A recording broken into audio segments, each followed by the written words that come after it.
We are live right now with our long-awaited International Summit on Self-Determination. We have worked very hard to get about 12 to 14 organizations around the planet, 4 or 5 outside of America, about 11 inside of America. We have worked with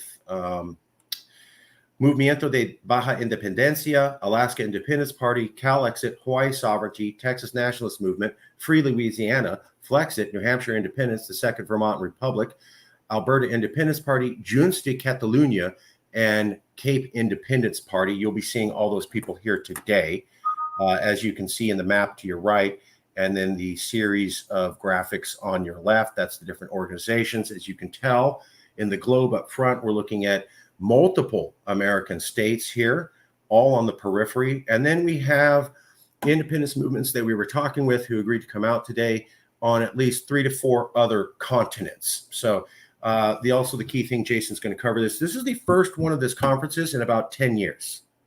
So the last international conferences that gave a platform for independence movements at all to anything like a degree was around 2015. It's basically dried up since then. So we're hosting the first one of its kind, although small, in a decade. This simply isn't done. And that's why we wanted to provide a good platform for everyone here. Before we get started, we got to do this promo. We'll be right back in about 30 seconds.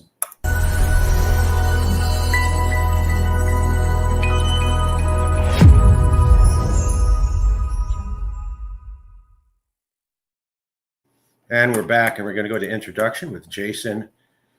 This is just some of the graphics we've covered before. I'll just do the side real quick.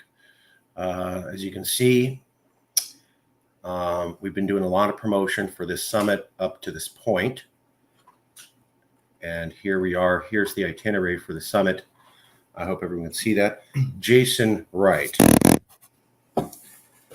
So, greetings, everyone. Thank you again for joining us. We're very glad to have you, very excited about this. We're hopeful about the view of the world and just kind of how most people don't really realize that this sort of a thing, self-determination, what it is, that it exists.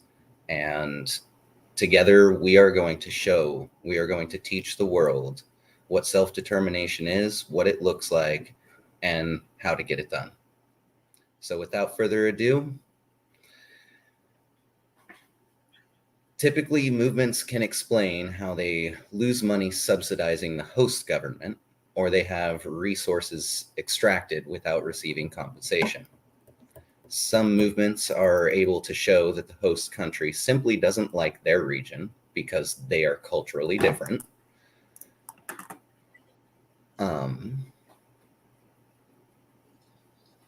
You keep going. Oh, okay. I'm sorry. Yeah. You're here. Yeah. So it is okay to talk about violence that has been done to your people or your region. You just can't talk about using violence as a way to achieve independence. That's the part that keeps it within the legal parameters of the international declarations around self-determination.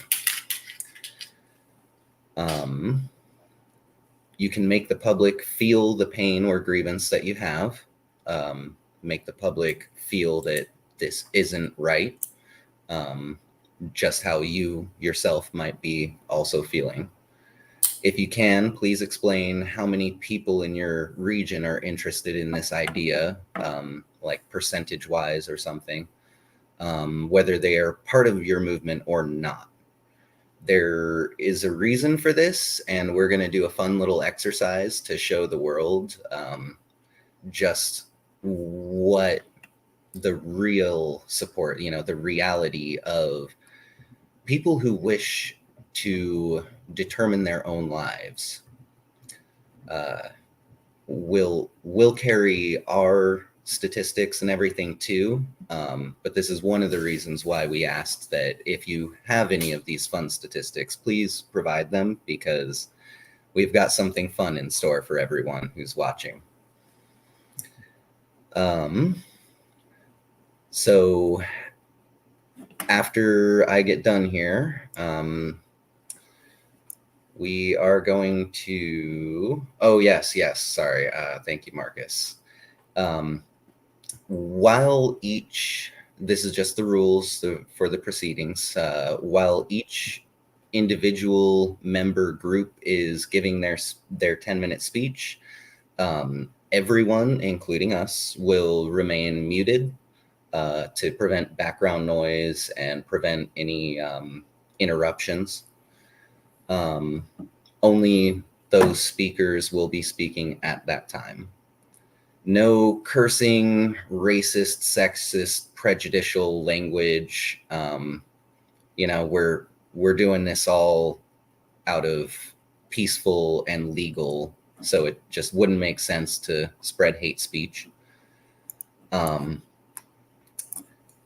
The goal of this conference is to make one video with many different professionally delivered speeches about why areas need to become independent. We aim to create such a professional and well-organized event that it will encourage even more independence movements to join the summit next year for the second annual Summit on Self-Determination.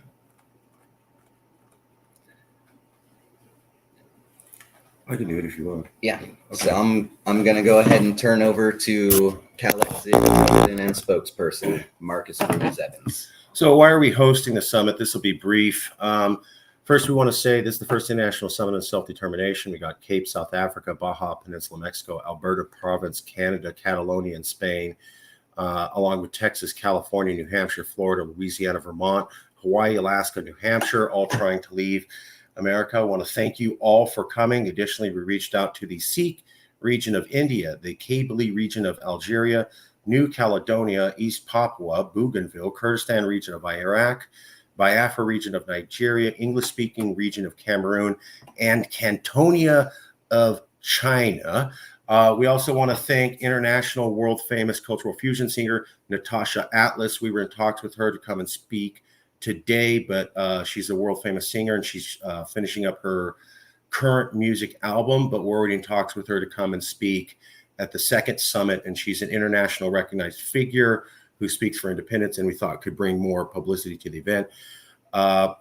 We hope to aim to make a most professional event as possible and provide a real venue to different organizations to be heard and to tell their story uninterrupted and as they see it. The other reason we want to host this event is because we've learned that the number one argument against independence for any movement is that you are crazy and unrealistic and you don't understand the real world. Hence, you actually think you could become independent. That's the number one claim we found against all independence movements, whether it's in South Africa or it's in Mexico or it's in different states here. You must not know what you're talking about, right? We have found that when any independence movement talks in a calm, rational manner, that it shocks people and begins to change the narrative in the public's mind that if you support secession, you must be crazy and unrealistic. When we found that Texas and New Hampshire secessionists talked well during an interview on television, more people in California took the idea of Calexit seriously. Simply put, having more independence groups act professionally changes the mindset of people around the world on this topic and allows all of our movements to benefit because we're all defeating the number one stereotype against us. The other reason they have the summit is that it's been 8 years since anyone on the planet has attempted to do this. A few years ago, Prime Minister of Scotland, Nicola Sturgeon, said that independence for small Scotland was even more possible in these modern days than at any time in the past because international trade leagues. International trade has made it where small nations can survive more independently. So there should be more discussions about independence movements now, not less, and yet there's almost none. The world has only become more connected by international trade, and yet at the same time, international discussion about independence movements has effectively dried up. This does not make sense.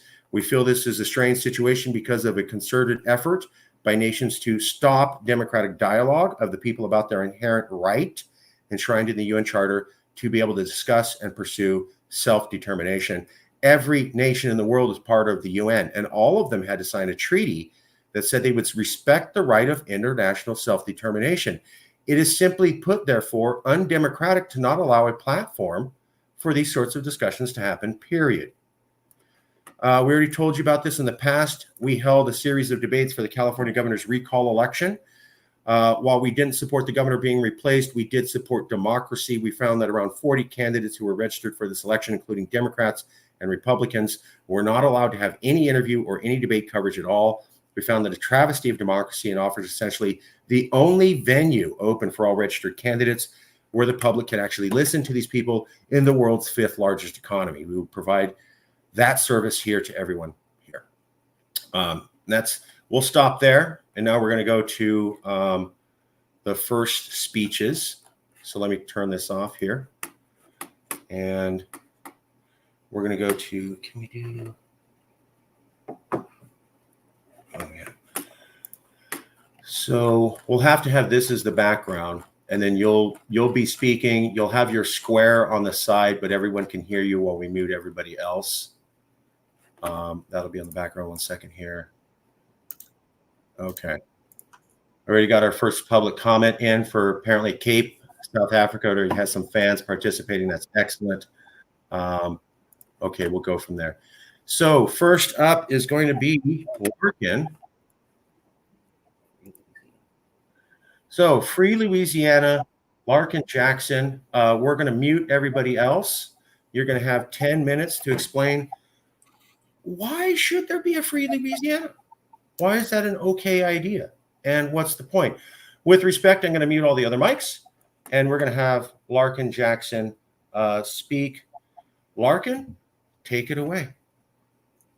Thank you so much. I really appreciate putting this together. And so, hello from Louisiana. My name is Larkin Jackson, and I'm honored to speak on behalf of Free Louisiana, our organization. My ancestors came to Louisiana nearly 200 years ago, seeking a better life in New Orleans. They gave their descendants a new nation that championed freedom and liberty. Today, I seek a better life, not only for my children, but for our state, a future where Louisiana becomes an independent nation, free from the grip of Washington, D.C.'s politicians who often put their own interests above Louisianans. This movement was launched in July of 2024 with a clear goal to transform Louisiana into an independent and self-governing nation. Together with my colleague, Hy McHenry, another Baptist minister, he's a former Army Special Forces member and a local radio talk show host. We're leading this initiative together to reclaim our state's sovereignty. Free Louisiana is rooted in a long history of independence, and we believe it's time for Louisiana to once again chart its own course as a nation. Louisiana, we're standing against federal government overreach. The federal government here consistently holds Louisiana economies back. With restrictions on our natural gas and oil industries to the suffocating us with illegal immigration, Washington's policies directly harm our economy. For example, recently the Biden administration recently blocked the construction of new liquid natural gas facilities in Cameron Parish, despite the economic boom it would bring to our state. Despite all these setbacks, Louisiana is still resilient. Just like coming back from a hurricane or a storm that often hits our coast, it's made our people resilient. With our unique culture and heritage and law, we are set to become a new nation. We're the only state in the United States that's operating under Napoleonic Code instead of English common law. And we have a distinct political system with parishes instead of counties. Our Cajun and Creole heritage, born from the resilience of people exiled from Nova Scotia, shapes us of who we are as Louisianans. You know, many have asked me since we started this past summer if Louisiana has an independent spirit, akin to what we see in places like Texas or New Hampshire. The answer is a resounding yes. We're a unique land that's much different from the other United States. Our history reflects an independent spirit that's been with us from the beginning. When Spain was receding as an empire globally, the country of West Florida was born, but for a moment in time. It only lasted about 82 days. It was later incorporated into Louisiana. But I believe those ideals of a new nation steers us toward a destiny of freedom.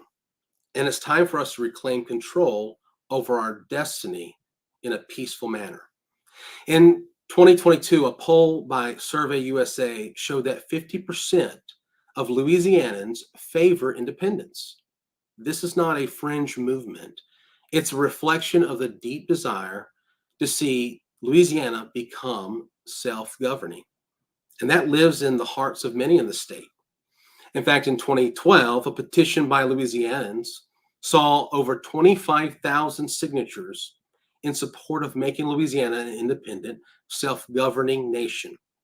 And since launching this past summer, we have seen voices from all over our state rise to support our cause with their donations, volunteering their time to pass out literature, and even signing our petition in support of independence. We're even starting to hear brave calls for an amicable separation coming from political challengers to incumbents in Congress. And it's our hope at Free Louisiana to grow this spirit of independence in the minds and hearts of freedom-loving Louisianans. In accomplishing this goal, we have three roads that all end in independence. Free Louisiana's primary strategy is education, and we're working to inform people of the state about the benefits of independence. Louisiana would be better, a way better place on day one without the federal government overreaching from 1,000 miles away. For instance, without the EPA, new plants in Cameron Parish will build liquid natural gas facilities that will help Louisiana stay as the #1 exporter in the world of liquid natural gas. Our shrimping industry will revitalize in Plaquemines Parish without having to follow federal laws that inhibit shrimpers to shrimp Louisiana's own coastal waters. So we want to educate that Washington's solutions do not work for Louisiana problems. And the majority of problems in Louisiana, they do not originate with Louisiana people, but rather in the shady deals in the back rooms of Congress. But we don't plan just to stop there with education. We're pushing for ground resolutions in all 64 parishes. We're setting up local parish teams that support Louisiana independence. We're in the process of looking at every parish and how to be effective on the local level. We wish that every parish, whether it be by a vote from the local governing body or by the way of a ballot measure, would demonstrate support for Louisiana independence. We believe that by going to the local level, we can get the grassroots power to push for independence peacefully. Finally, we envision a future where the people of the state will vote in a referendum to decide their own fate. Louisiana citizens never voted by way of a direct election to join a membership with the United States. We were purchased from European power. We never asked to be bought. We were informed of that decision. That decision was made without our input from 1,000 miles away, even on another continent, of who would rule over us. So I believe it's high time that people had the opportunity to have their voices heard on the subject. We at Free Louisiana are currently calling on every candidate running for office in Louisiana to pledge their support for this referendum. It is time to let people decide whether they want to remain tied to a distant, corrupt federal government that is literally 1,000 miles away, or to peacefully leave so Louisianans can control their own future. We do have a couple challenges ahead. Of course, there are challenges to this future, and it's from both sides of the political aisle. On one hand, we have opposition from conservative political elites who privately tell us, hey, we support you, but we can't win elections if we talk about independence. I want to change that notion. Independence would not inhibit Louisiana politics, just federal politics. An independent platform is popular among Louisiana nationalists. On the other hand, we deal with the inevitable attacks from the left, claiming we want to restart the Confederacy, which is patently false. But the biggest challenge may be redirecting our people's focus away from national politics. It's not right versus left. It's what Washington keeps from us and Louisianans who have the desire to be free. And we have that desire. Our eyes should not be on who gets in the White House, but rather the people standing beside us, working to make the state a better place. And we have to remind our people that when empires recede, they often divide. And we must be prepared for that and present a peaceful solution. Our movement is built from the ground up. We're organizing parish teams across the state. We're searching for local coordinators working within their communities to spread our message. Louisiana has so many festivals and times where we gather together, and we're hoping to go one-on-one with voters and talk to them about independence and that this is the best path forward. We have a strong online presence since we launched, and we're utilizing modern strategies. We even have a meme team to reach younger audiences through social media. So Free Louisiana, we're committed to actions, not just words. We're not just trying to get clicks or get our names in the news. We want to see Louisiana become an independent nation. It is the natural course of people to govern themselves, and we want to do that. Our message is simply this. We want to get out to people that Louisiana can peacefully withdraw its membership from the Union and be free. So in conclusion, to the people of Louisiana, I say this. I believe that freedom still has a tomorrow. We don't need Washington, D.C. to tell us how to govern ourselves. And Louisiana is a state with rich history, and it's time for us to peacefully reclaim our independence and secure a future for the next generation. And so with your support, to all those who are watching, we can make this happen. To those who are watching on the sidelines still, I ask you to join us. Please join us. You can find us on freelouisiana.org. And together we will free Louisiana. Thank you.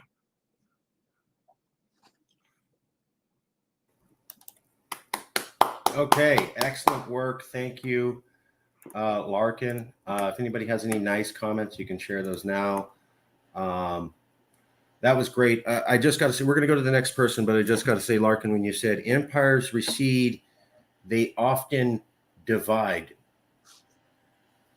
If you look at the map and you look at the picture of America, you'll notice that all of the independent secession movements that we're talking to are on the periphery of the American empire. And many people say America's not a nation, it's an empire, considering how it cobbled together different pieces from Indian nations in Mexico and forced all these people together.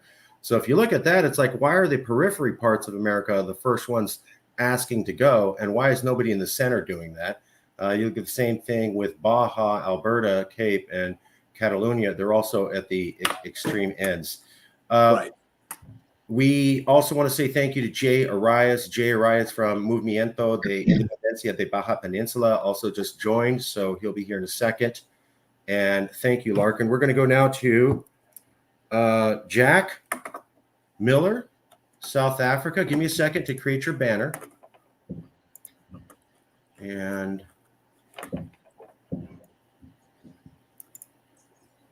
we have the right graphic.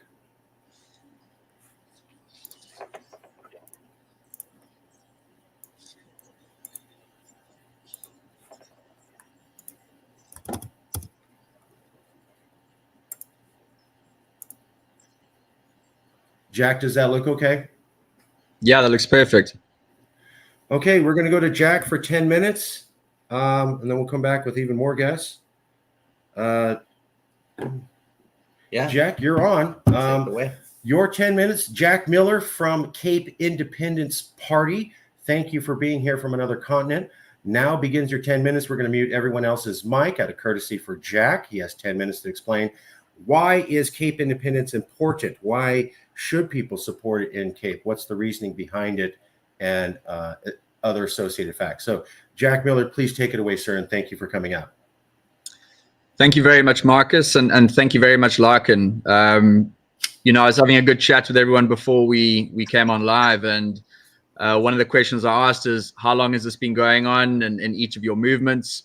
And we briefly touched on some of the issues driving our secession and self-determination movements. And Marcus, you said it very well in the beginning. It's striking just how many commonalities and similar driving forces there are behind each of our secession movements. And listening to Larkin there, he could very well be a candidate of ours right here in the Cape Independence movement, flying the flag better than anyone else. So it was wonderful to hear those words, and wonderful to hear your words in the beginning, Marcus. 10 minutes will not be enough time for me to get into each and every reason behind Cape Independence, but I'm gonna do my best to cover the key topics, and hopefully bring your listeners and your viewers a better understanding of why we here at the foot of Africa want to make the Cape an independent country. Going into the history of the Cape, a lot of people don't realize this, but South Africa is a very new construct. It was only formed in 1910 after the Boer Wars, in which the British Empire, after committing acts of genocide and imposing concentration camps on the local inhabitants of the Cape, the Boer people, they forced us into the Union of South Africa. So the Cape as a territory, as well as many other territories in Southern Africa, were independent prior to the British Empire coming here and imposing their will on the independent people of this land. The history goes back even further than that. If you look at the distribution of the different ethnic groups in Africa, from Central Africa down to Southern Africa, the majority population here in the Cape was a group called the Khoi and the San. And they predominated the territories of Southern Africa right up to Central Africa, but many of them were exterminated in the Bantu migrations. Similarly so, in 1488, when the Portuguese explorer Bartholomew Dias, and then in 1652, Jan van Riebeeck arrived, you had this merging of different communities and cultures, starting from the Cape and moving upwards and inland into northern parts of Southern Africa. The Cape had basically been, the Cape as we understand it today, was formed from 1652 to today, in which a language which the majority of people speak here, the Afrikaans language, is a combination of Khoi, San, Indonesian, Afrikaans, English, French, all of these different cultures and nations which form the Cape over more than 400 years, has come to embody an identity of Cape people which is no longer being represented, or in fact was never represented, by the central powers of the South African state. In 1910, after the British Empire defeated the Afrikaners in the Boer War through their genocidal concentration camps, we were then forced into the Union of South Africa by an act of British Parliament. The people of the Cape have never to this day voted in a referendum whether we agree to be part of the Union of South Africa. So one of the premises behind our arguments for Cape independence, one of the many, is that we to this day have never ratified the Union of South Africa or our inclusion in it. Now, what are some of the reasons why the people of the Cape would like to form their own independent country? The first and foremost reason would be what we touched on earlier, is the most simple reason, and that is the right to self-determination. If any person across the earth believes in democracy and freedom of the individual, if they have logical minds, it is impossible for them to deny the right to self-determination. They are negating the very principle of democracy and freedom of the individual and the right for communities to express themselves if they tell you they do not support secession or self-determination.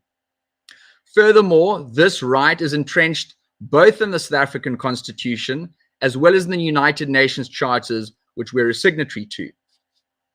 So before I get into economic, language, culture, and further into the history, let me just start with the basic premise that if we want to go, we can go. It is our choice and no one else's choice. So, how many people in the Western Cape want to form an independent country? Well, thanks to polling that was done by Victory Research, as well as some of the other organizations who support Cape independence in South Africa, like the CIAG, Cape Exit NPC, ULA, various other organizations who, as well as the Freedom Front and other political entities which support this movement. Polling that was done by Victory Research conclusively showed that 68% of the population of the Western Cape, which crosses all ethnicities, 68% are in favor of holding a referendum on Cape independence. 58% are fervently in favor of declaring the Cape an independent country. Now, these numbers tie in quite well with the demographics and the cultural background of the Cape. And since 1994, when the ANC government took over, they continued the discriminatory policies of the apartheid government prior to that, as well as the British Empire, who their proxies from 1910 to 1948 had controlled us before then. The population of the Western Cape, 70% speaks a language called Afrikaans or belongs to an ethnic group that is discriminated against by the national government's policies of BEE, in other words, Black Economic Empowerment.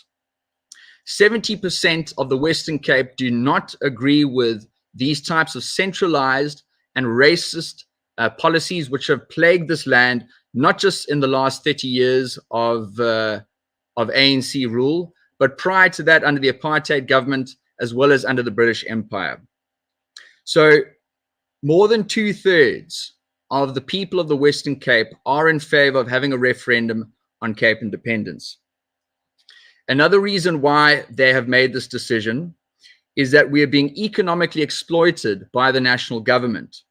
Every single year, we pay 300 billion rand in taxes. We are allocated back on our provincial and our local allocation a total of 70 billion rand. We put in 300 billion, we get back 70 billion. We have direct access to 25% of the revenue that we produce. There are certain amounts which come to us through conditional grants, but these are controlled by the national government. So basically, if we were to become an independent country, we could essentially cut taxes in half and still have double the amount of revenue for infrastructure, schools, hospitals, and improving the lives of the people of the Cape. I spoke about language earlier, and if you look at the United Nations charters as well as in the South African Constitution, it clearly states that any territory that shares a common cultural or language heritage has the right to self-determination. The Western Cape ticks all of those boxes, and with a 70% Afrikaans-speaking population who's being economically exploited by the rest of the country and who's being oppressed by ethnically motivated political policies, we have a clear majority of people who want to put an end to it and determine their own futures and their children's futures.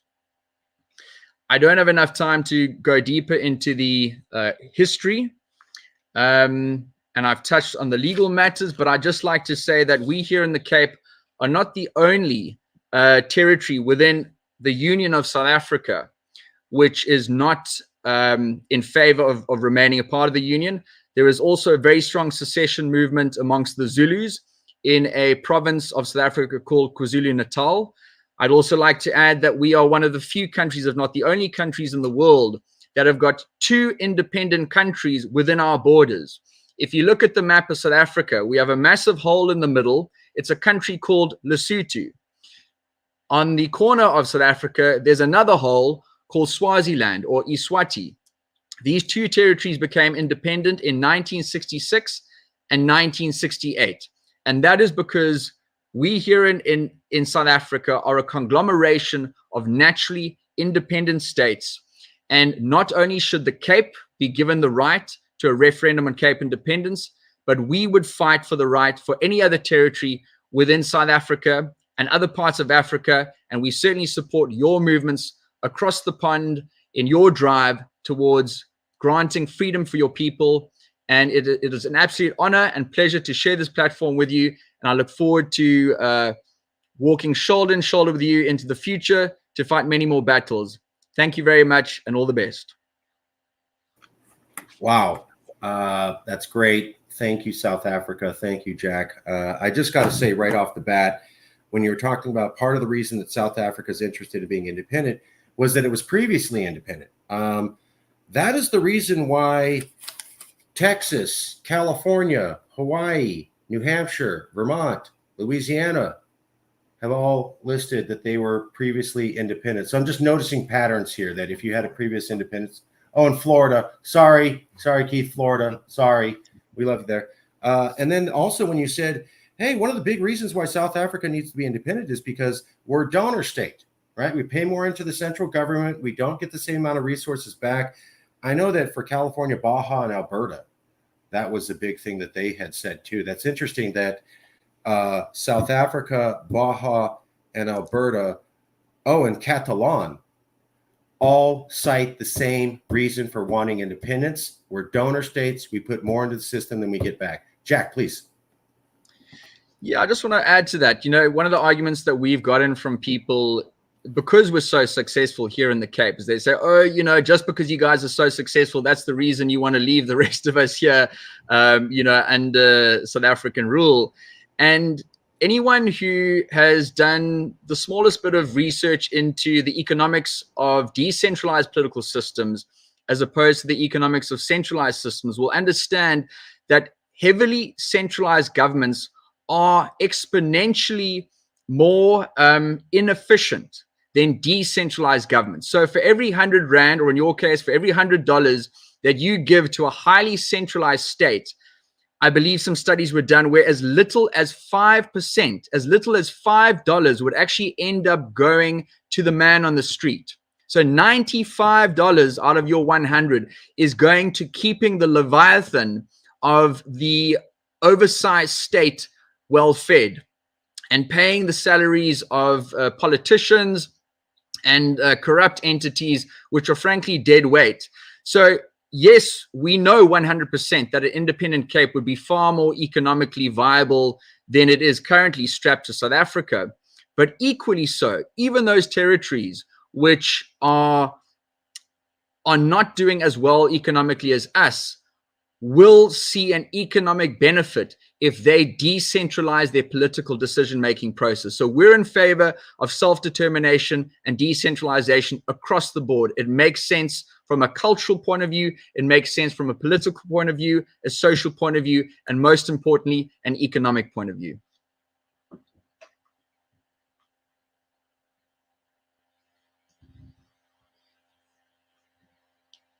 All right.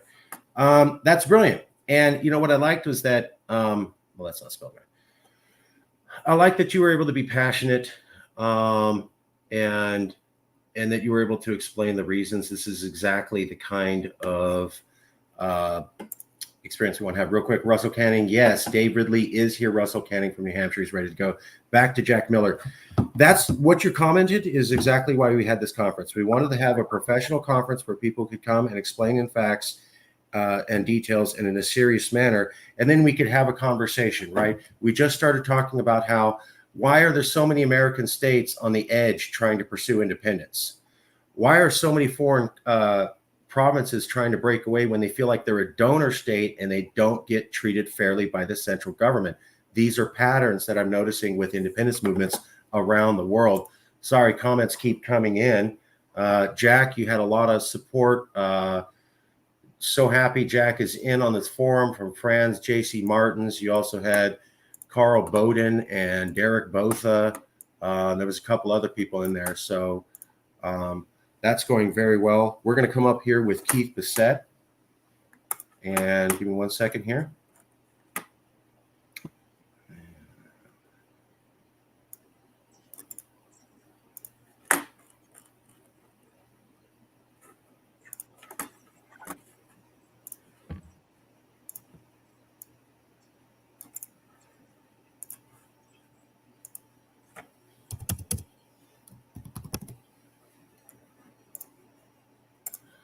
Okay, Keith, does that what?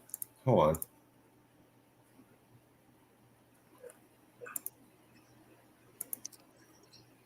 Yeah. Keith, does that look right? You have the flag up. I see. What I see is the all the icons in the map. Yeah. Okay. But I'm fine. Hold on. I'm fine with whatever you have. We can do this.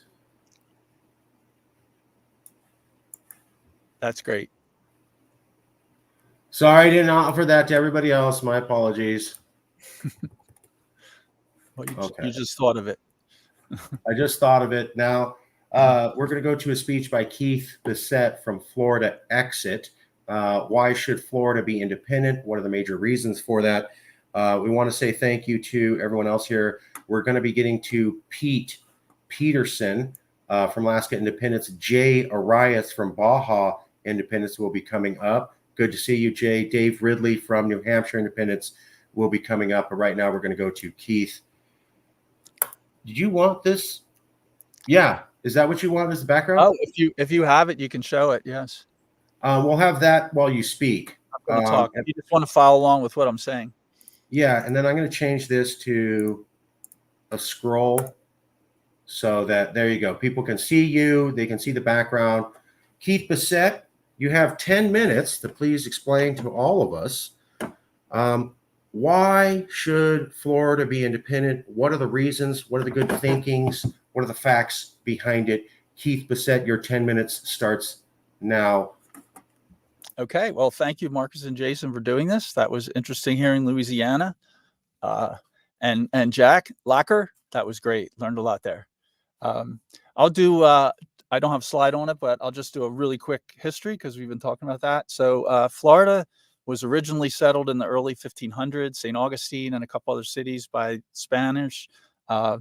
Portuguese were here too.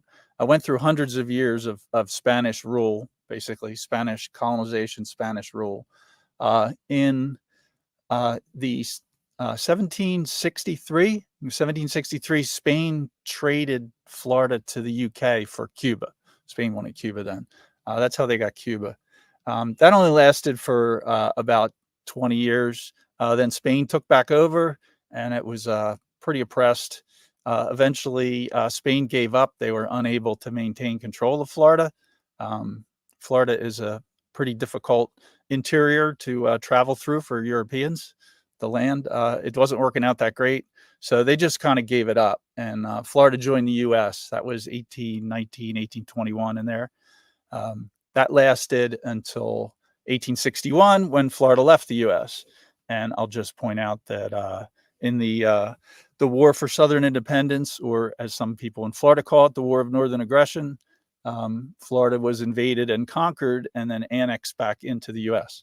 So as Jack pointed out with Cape Province, it was never a voluntary member. Florida is not, I don't consider it a voluntary member. It didn't vote or decide to join U.S. the second time. Now, a lot of people may want to stay, but I think it's important that the citizens of Florida did not decide to join the United States. Anyway, I'm going to go through some of the numbers. That's the next slide, Marcus. This is more for normies and skeptics, but I think it's sometimes helpful to just talk about the numbers.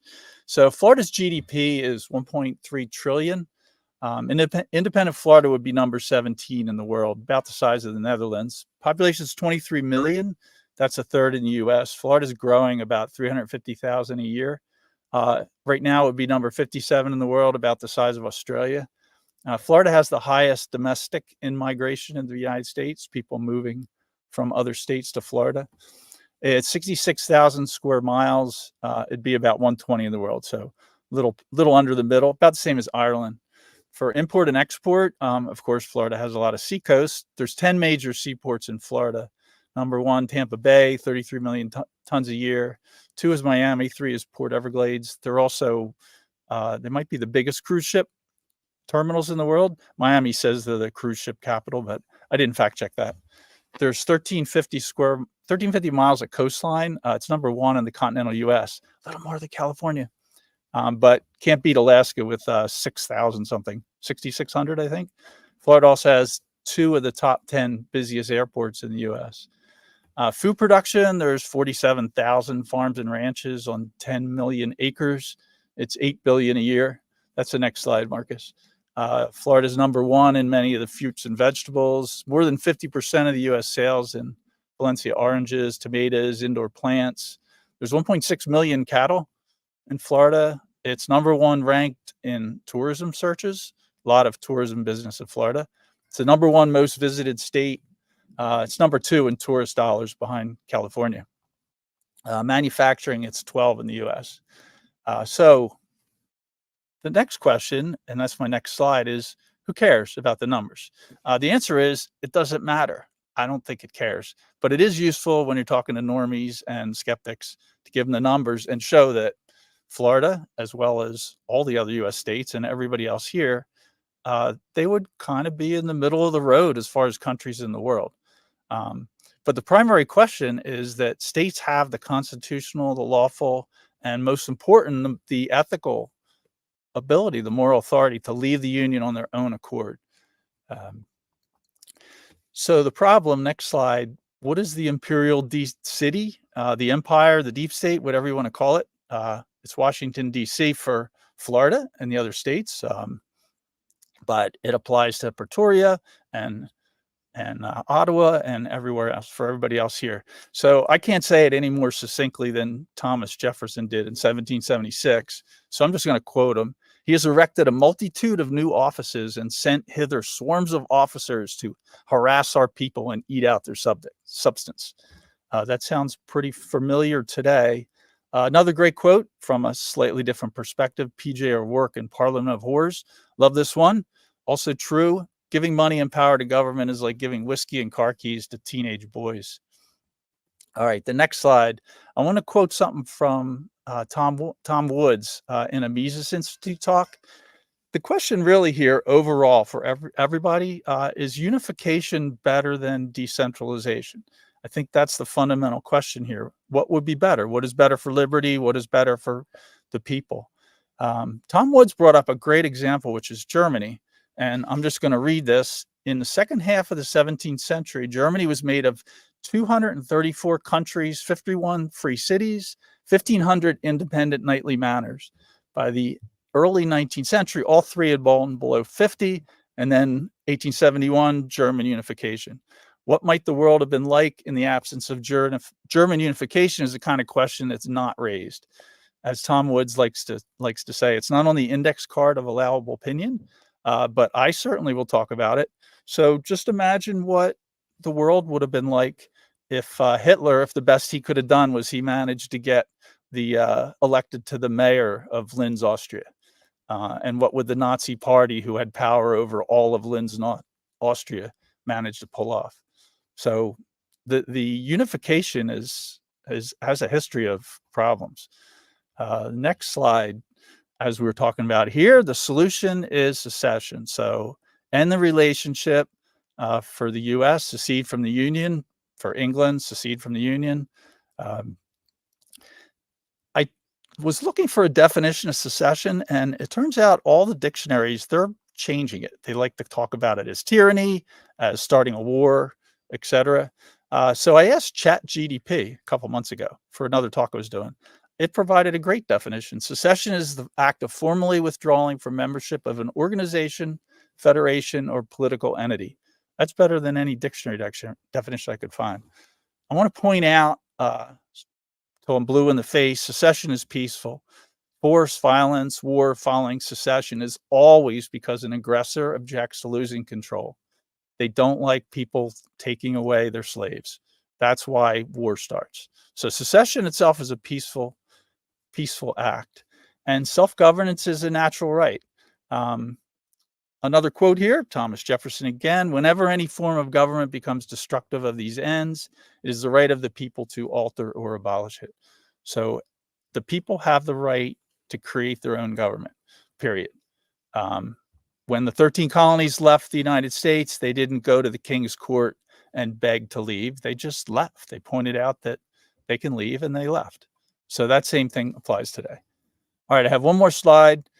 This one is just applies to all the general governments. So what are the general governments doing today? This one is pretty good. This is, if you got a book called 2024 and you gave it to George Orwell, he would be like, wow, I never even thought of some of the crazy stuff that's going on here. Anyway, that's Florida. I think Florida would be fine, and Florida should leave the Union. And I think that about everybody else is here, the places they're from. That was fantastic. My time for questions. That was fantastic, Keith. You did a great job. Love the presentation. You have 2 minutes early. Is there any questions for Keith? He's got 2 more minutes on his speech time. Is there any questions? I'm going to unmute everybody if you have anything to say. I will point out, Keith, that I really liked how you said secession is peaceful, self-government is a natural right. I thought that was excellent. We've been highlighting here in Calexit that, again, every nation is essentially part of the United Nations. And when you do that, you have to sign the UN Charter, which is a treaty. Treaties trump domestic law, at least here in America. And that's typically the way with most countries. You couldn't have a king go and sign a treaty with another country and then his parliament undoes it the next day. So there's a 500-year precedent going back to the medieval ages that when a country signs a treaty with another country, that's binding and sits on top of all domestic law.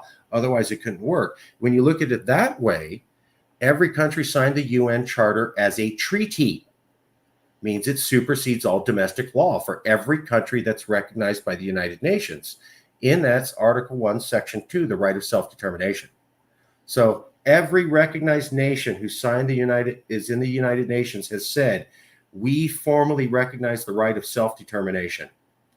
And they are legally bound to that beyond any domestic law, according to the way that international law has worked for basically half a millennia. So not a lot of people put that 2 to 2 together. Jason has. You don't really see it brought up. You signed a contract saying you will recognize the right of self-determination. That's what happened with, I think, about 191 countries that are in the United Nations today. We'll move on. Well, actually, any questions for Keith? Sorry. Yes, Jack, go ahead. Yeah. Yeah. I just want to say, Keith, what an amazing point about Adolf Hitler. Essentially, what you can deduce from that is all wars are a result of centralization. If all nations around the world were decentralized, we would have no wars. Powerful point. Yeah, if South Africa never came all together, what would Cape Province be like now? Namibia recognized it and left. A lot of people don't know that, but Namibia seceded from South Africa. Maybe your free state, as they call it, the free state would actually be a free state if the Union was never put together. By the free state, I'm not referring to New Hampshire, which people here call the Free State, the one in South Africa. Yeah, the Oranje Vrystaat, the Orange Free State. That's exactly right. In fact, it was independent before 1910. There were many territories, well over 20 or 30 territories that were self-governing and were their own republics. So what the British did from the late 1800s to 1910 was absolutely horrific, and everyone of all races has suffered as a result of it over the last 100 years. And the centralization we see in these United States that the empire has formed. It's become the largest empire in the history of the world. And, all history of Earth says that empires end eventually. Empires don't last forever.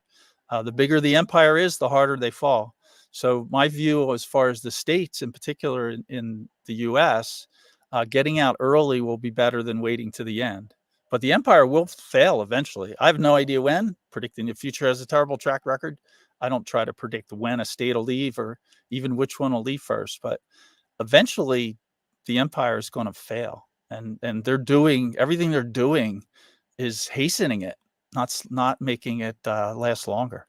They're making the end come earlier. So I think the states that get out earlier will be better off than the ones that wait to the end.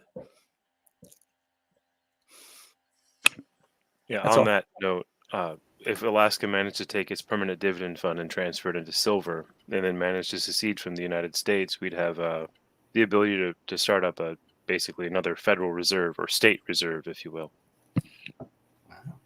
Texas is looking at the same thing. I just want to point out, I've already noticed 5 patterns between all of our movements. The patterns don't apply to everybody, but it's interesting to see patterns coming up, especially with South Africa, when you said we never agreed to or signed on to the Union of South Africa. That's the argument California has. We never agreed to be a state. We were forced into being a state. So I just Alaska as well. Alaska as well, and Hawaii as well. I'm sorry. Thank you, Alaska. See, this is interesting. We're learning as a group. There are patterns to why people are trying to secede and others are not. Great point, Alaska. Any other points for Keith? Any other points before we move on to the next person? Some great discussion. Any points from anybody? Okay, then we're going to go to Dave Ridley. We want to say thank you, Keith. Appreciate that. We'll be having a group discussion here in a little bit. We're going to go to Dave Ridley. Dave Ridley, are you with us here? And we're going to do a share. Yes, I am. Do you hear me okay? Yeah. 1 second, brother. Let me pull this up, make sure that's working. There we go. Okay, we're going to go to Dave Ridley. Dave is from New Hampshire Independence. We're very pleased to be able to have him here. Also want to say thank you to Russell Canning and Carla. I'm drawing a Gehrig. Yes. Polka. I want to say hello to Polka. You're here. You're here early. Okay, great. Yes. We'll get to you in just a second, sir. We're going to have another speech, and then Polka, I'll call on you in a few minutes. Okay, sir? Well, I was just going to listen in. I'm still in. Dialysis? Yeah, treated for dialysis. Okay. All right. Polka from Hawaii Sovereignty, thank you for being here. We'll be listening to Polka later on this afternoon. He's just going to be listening in right at the moment. Russell Canning's also here. I'm going to add Russell. Dave, it's your speech, but Russell's also here. And 1 second, we're going to shit. Oh, whoops, sorry. 1 second. 1 second. We kicked Keith Bissett from the thing. We're trying to just get rid of his PowerPoint. Let me email him right back. Sorry. Small This is a rough group. You're already kicking Keith and Florida out. Huh? That was not our intention. Whoops. Yeah, good job, Keith. Yeah, that was a very well done presentation. So far, all of them have been. While we have a minute, as the CEO of Calexit LLC, I would just like to again reiterate that I am highly impressed and amazed by each and every one of our groups and the professionalism that we are all bringing to the global scene. Thank you all very much for willingness, but also actual attendance. This means a lot, and probably a lot more than any of us are going to realize right now, but it will mean a lot to our future generations around the world. I have no doubt. So while we're trying to get Keith back in here, can you text him? I texted him. Can you Facebook and yes, I will. Okay, I just texted Keith. My mistake. He'll be back here in a second. Oh, actually, he's already back. Oh. Keith, sorry, man. We were trying to get the PowerPoint off. Not you. We love you. Didn't want you to go anywhere. Polka, hello. Pete Peterson, we're going to be getting to you soon. Thanks for being here. Dave Ridley's coming up next. Larkin, thanks for being here. Jack Miller, thanks for being here. Jay Rice is coming up next with Baja, and Polka Lanui is going to be talking about Hawaii later on. Right now, we're going to go to Dave Ridley, but Russell Canning is also here. So we're going to mute everybody's mic except for Dave and Russell's.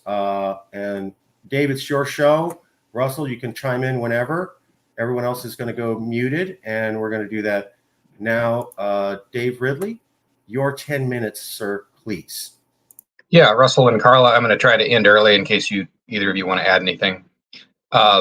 New Hampshire is it's traditionally the land of the Abenaki and Pennacook people, predominantly. Neither of these nations were recognized by the central government of the United States when it took over. The state does recognize them to some extent. My ancestors settled New Hampshire in the 1640s, the Hampton area. And then, of course, as we mentioned earlier, I guess before the speeches started, the NH exit movement essentially goes back to the War of 1812. There were attempts. There was an independence movement in the United States during that time that was very, in New Hampshire during that time, which was very active and may have gotten into some trouble. The independence movement also, we kind of rebirthed it in different ways over time. But I think that the thing to focus on is what maybe makes us a little bit different from the other independence movements, and what we've learned and what mistakes we've made. What we have that other independence movements don't have is kind of an ace in the hole, and that's a thing called the Free State Project. And although the project is not, it's ostensibly neutral on the question of secession and independence for New Hampshire, it's predominantly made up of people who are pro-independence, pro-self-determination, and it's a migration movement. The Free State Project has moved probably about 5,000 people. Carla may want to correct me. I don't know exactly what the number is. Probably about 5,000 libertarian-leaning people have moved to New Hampshire as part of the Free State Project, and that's kind of they've kind of become the shock troops for the independence movement. I guess we're also, something else that makes us a little bit different is that we're a little bit more decentralized, it seems like, than other independence movements around the United States. I think we must have, I don't know, is it 6 or 7 different websites run by 6 or 7 different people, which sort of constitute almost 6 or 7 different organizations, it feels like sometimes. So there's never going to be one voice, and I don't think there ever should. I wanted to thank the Calexit folks, not only for putting on this presentation, but for the first thing they said, which I think was the most important thing to say. And that is the importance of maintaining nonviolent discipline. Erica Chenoweth, the scientist of civil disobedience, or the one who's really studied it the most in depth, the concept of civil resistance, she believes that the chances of a movement's success go down by a factor of 3 when it becomes violent. So if we were a collection of rebel armies or something like that held small parts of territory in these places where we live, our chances of success against our governments would be much lower than they are now. And that has to be maintained. We need to stay peaceable. Let them do the violence, get video of it, and stand down. Don't fight back. Your chances of success go down. Fight back in the courts, fight back on, with signs on the streets or on the airwaves, but not kinetically, ever.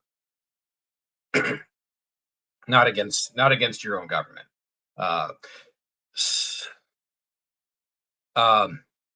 Okay, so another thing that I guess sets us apart is that in 2022 and 2024, we had independence legislation, which would have created an independence referendum.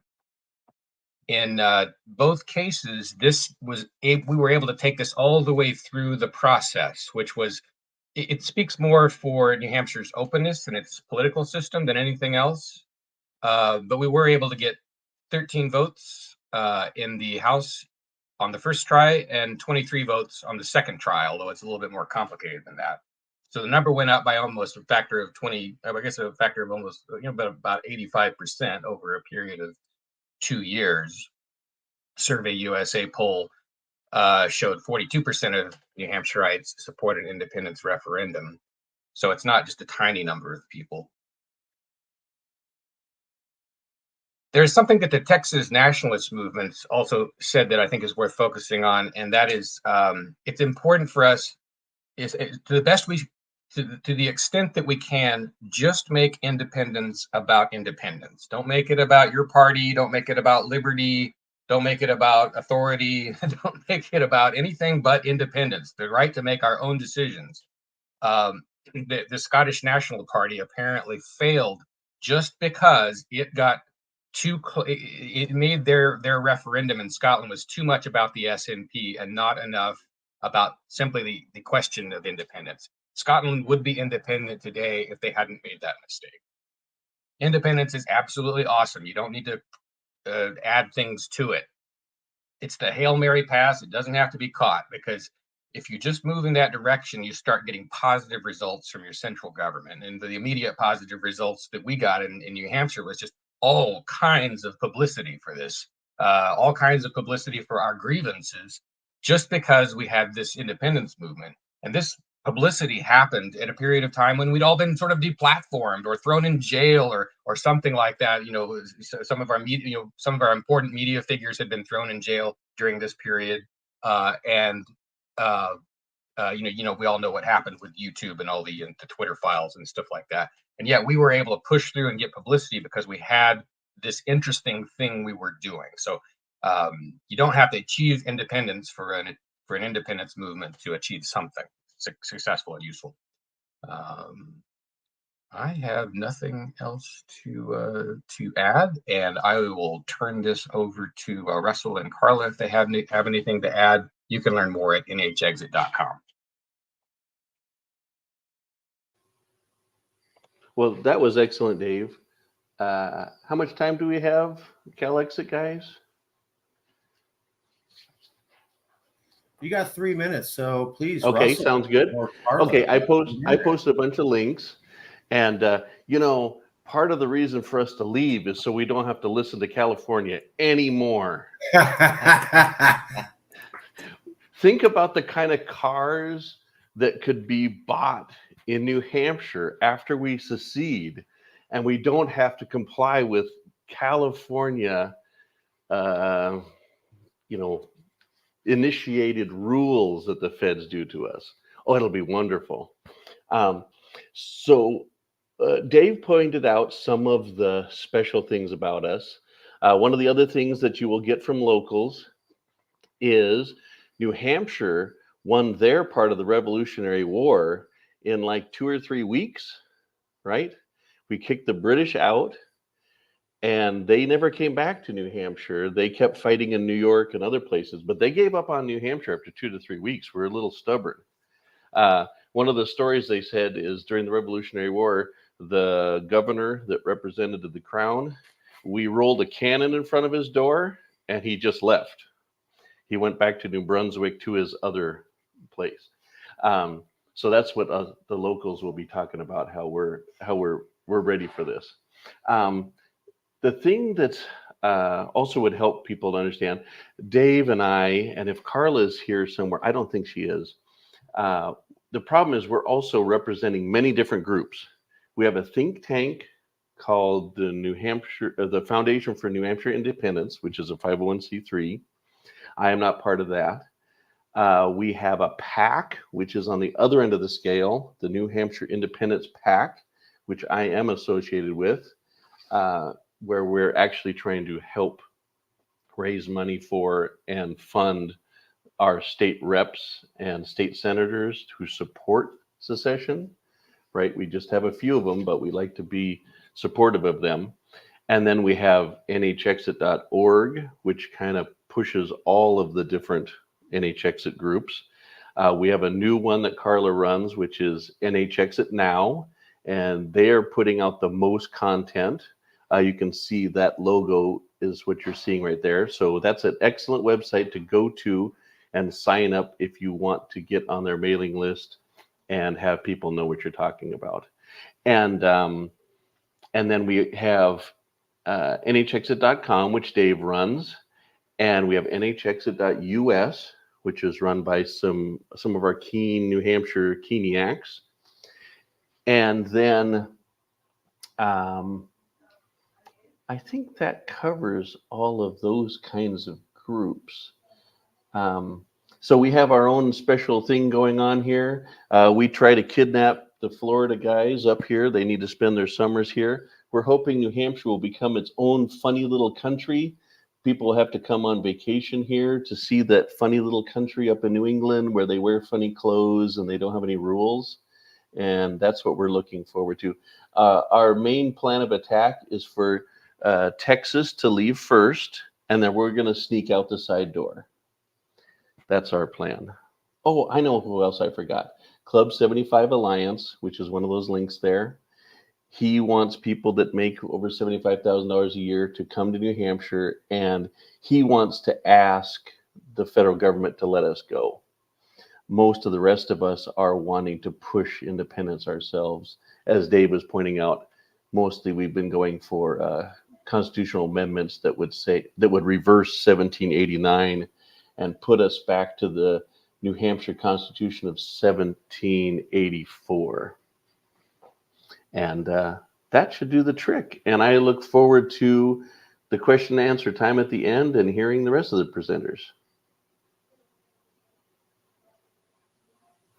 Wow, that was great. Thank you both.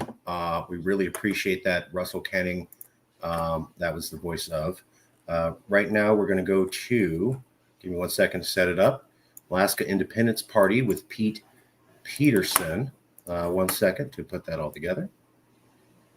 And thank you. That was a great discussion. Oh, I did have to add before we went, just because I'm a history nut,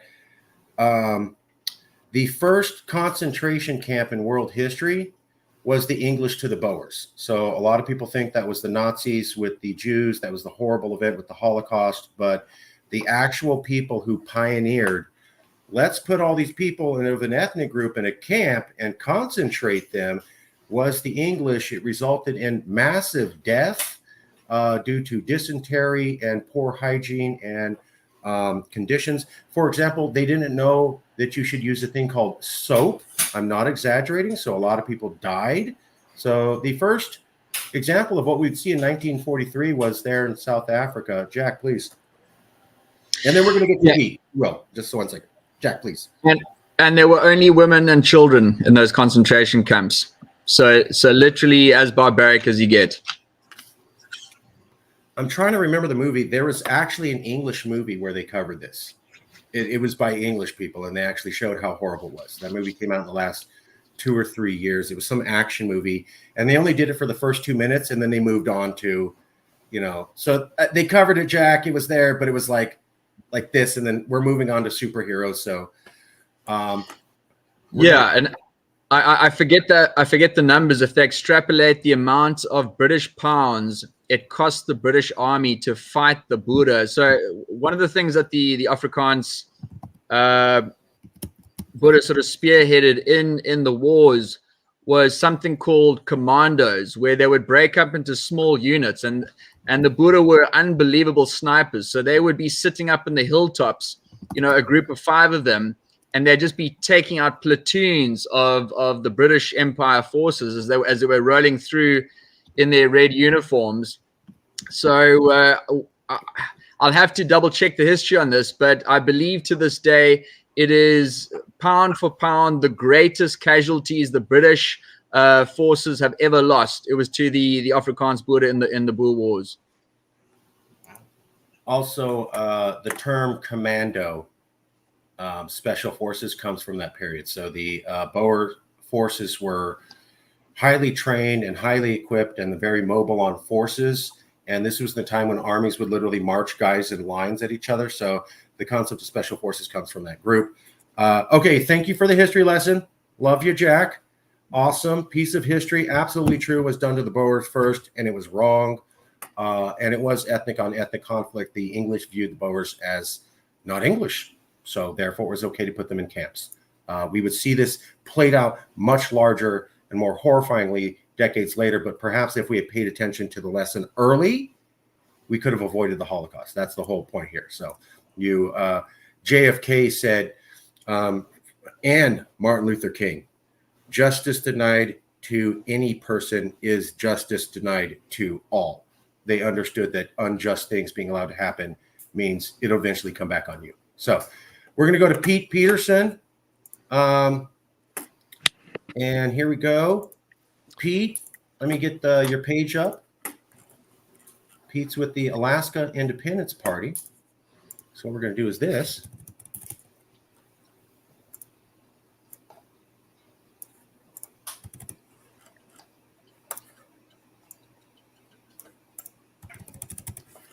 Okay. Pete, does everything look okay? Good. It is good. We have one website, alaskaindependence.party. You could add there to visit, donate, or learn more about our party.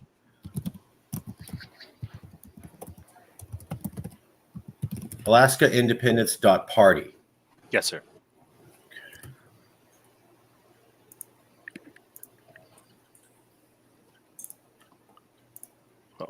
Ladies and gentlemen of the world, thank you for allowing me to speak on behalf of Alaska and the Alaska Independence Party. Alaska, our great land in the north, stands at a crossroads. For too long, we have been seen as nothing more than a distant outpost, a provider of resources, a strategic military point for the United States. But we're more than that, much more. We are a people with our own identity, our own culture, and our own vision for the future. The Alaska Independence Party exists because we believe that Alaska's destiny should not be directed by a government thousands of miles away, by politicians who neither know nor understand the realities of the life in the last frontier. We believe that Alaska should chart its own course, independent, sovereign, and free to engage with the world on its own terms. This is not a fringe idea either. Today, the Alaska Independence Party has nearly 19,000 members, making it the third largest political party in Alaska. That's nearly 19,000 Alaskans that are fed up with the federal government's interference in our affairs, who believe that our future should be determined by Alaskans, not by Washington bureaucrats. For decades, Alaska has been treated as a resource colony by the federal government. Its wealth extracted, its people given little say over how our lands or waters are managed. Do you know that the federal government controls over 60% of Alaska's land, or that the wealth from our oil and natural resources often flows straight to Washington, D.C. with minimal return to our communities? This is not just unfair, it's unsustainable.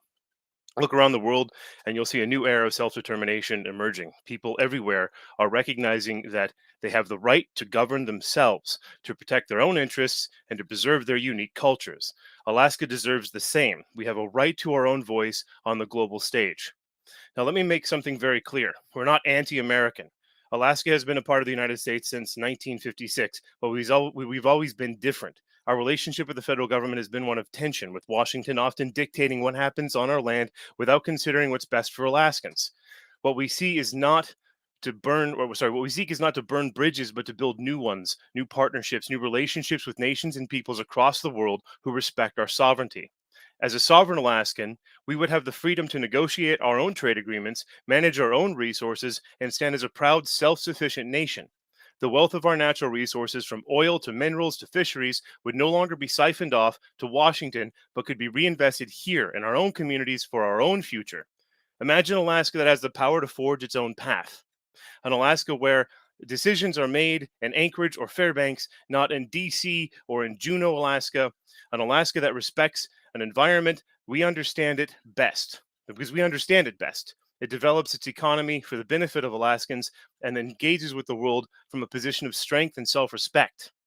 To the world, I say this: Alaska is ready. Ready to emerge as an equal partner on the world stage, ready to control our own destiny, ready to take our rightful place among the free and sovereign nations of the world. We're not just asking for permission, we are asserting our right. Before I close, let me speak plainly about the risks we face. History shows that governments don't easily give up control, and those who push for freedom often meet resistance, even violence. The Alaskan Independence Party is a peaceful movement, but we're not naive about the lengths the state might go to suppress us. That's why I urge every one of you to think seriously about protecting your families. Life insurance is a safeguard, ensuring that something does happen, your loved ones are taken care of. Similarly, concealed carry insurance is essential for those who choose to lawfully protect themselves. We hope it never comes to that, but we must be prepared for any situation. In fact, just this last week, somebody tried to run me over with their truck over politics. We fight for Alaska's freedom, and that means standing strong, prepared, and unafraid. Our cause is just, and we will not be silenced. I'd like to surrender the rest of my time to community discussion. Thank you.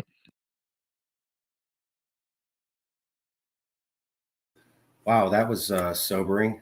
Yeah, we've been at this for a while, and I've had nasty letters sent to me, but we've been here for years and we're still here and it's been safe. But yeah, there are some considerations. Let's go to group discussion right now. Alaska has about 5 minutes left over on their time. Any comments from anybody to the Alaska Independence about whatever they said? We'll have 5 minutes discussion, and then we will be going to Baja with J.A. Rice. Yes, Jack, please. Yeah, very, very powerful speech. Thank you so much. With regards to safety, it's something that we certainly felt. I mean, the movement that we started here, we started in 2007, and in the early years, there definitely was a lot more violent rhetoric than there is now. Currently, the Cape Independence Party, we've got 2 seats in government. There are about 6 or 7 well-established different Cape independence organizations around the Cape. There are slightly different perspectives on what an independent Cape might look like. So the only hope I could sort of say is that I think immature people that are politically immature in their thinking do resort to simplistic responses such as violence. But once the debate becomes so well established and one starts to get into the details of why one wants to do it and what the country might look like. And frankly, here in the Cape, we've openly said we look forward to having fantastic relationships with our neighbors. We want to increase trade with our neighbors. We want to have better relationships with our neighbors. And then the impetus behind any types of violence or vitriolic language starts to dissipate. So certainly, I think people that might be talking to you guys in violent ways, you might find that in time that'll dissipate as the discussion becomes more developed. I think that's one of the struggles of Yeah, parties. Pete, facing now. this is Keith. You made a great point about Thank you. secession is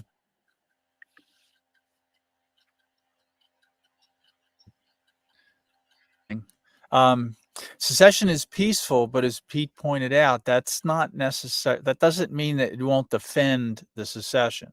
So when I talk about secession being peaceful, I'm not talking about pacifism. I'm no pacifist, not by any stretch. But I won't initiate force against those who don't initiate force against me. But I believe that a peaceful secession needs to be prepared for pushback, for forceful pushback. But that doesn't mean it's not a peaceful movement. That's a self-defense question. Good point, Pete. The other person who was talking, and I'm sorry we went to Keith. The other person who was talking, please make your comment now, and I apologize. I believe it was Pete. Oh, okay. What kind of reception have you had in Alaska? What do people think about this? The Alaskan Independence Party has been used for the last 20 years as kind of a token piece for the Republican Party to push their parts. For the first time in a while, the party's been kind of seized by the younger generations and the more rigid founding fathers of the party, like Joe Vogler's mining friend, John Wayne Howe, is now the chairman. He's running for senator. He's being largely ignored by the mainstream media. They've ran articles about, oh, there's 3 people running and one of them's in jail in New York, but there's 4. They're just ignoring him completely. And people confuse, when I say I'm with the Alaskan Independence Party, they think, oh, you're an independent. And the concept of an independence party is confused with people who are independent and somehow also in a party. There's a lot of obstacles in terms of educating people about the history of Alaska, because the turnover on our state is just so high. It's being turned into a theme park for the elite, and the state's been overrun with rampant illegal immigration. Anchorage just isn't Anchorage anymore. For how diverse it is, I don't think many speak English. They're using translators to communicate with store clerks. It's not the hometown I grew up in.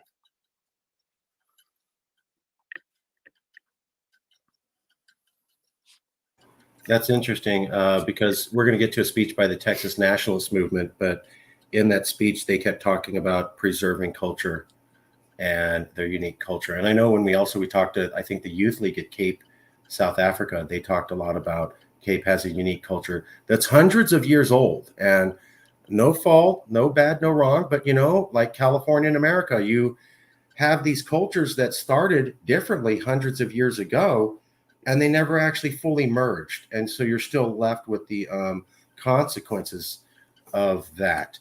Any other comments for Pete Peterson with Alaska independence from anybody else? We'll be going to Jay Arias next, but any comments from anybody else?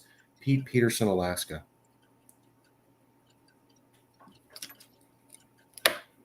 Okay, we are going to have more discussion, but we'll stop right there. We're going to go to MIBC. Give me a second to pull that up together. Movimiento por los Independencia de Baja California Close. y Norte y el Sur. That's the whole thing. Okay. I'm still learning. We're going to go with Jay Arias here. 1 second. Quatamek Morgan was another person who's in the movement Jay works with. They're both awesome human beings. And just beautiful people, Jay. Love the glasses. You look good.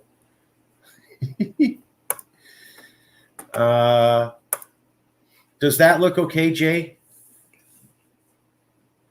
Well, let's wait for the background to refresh. Okay, yeah, that looks good.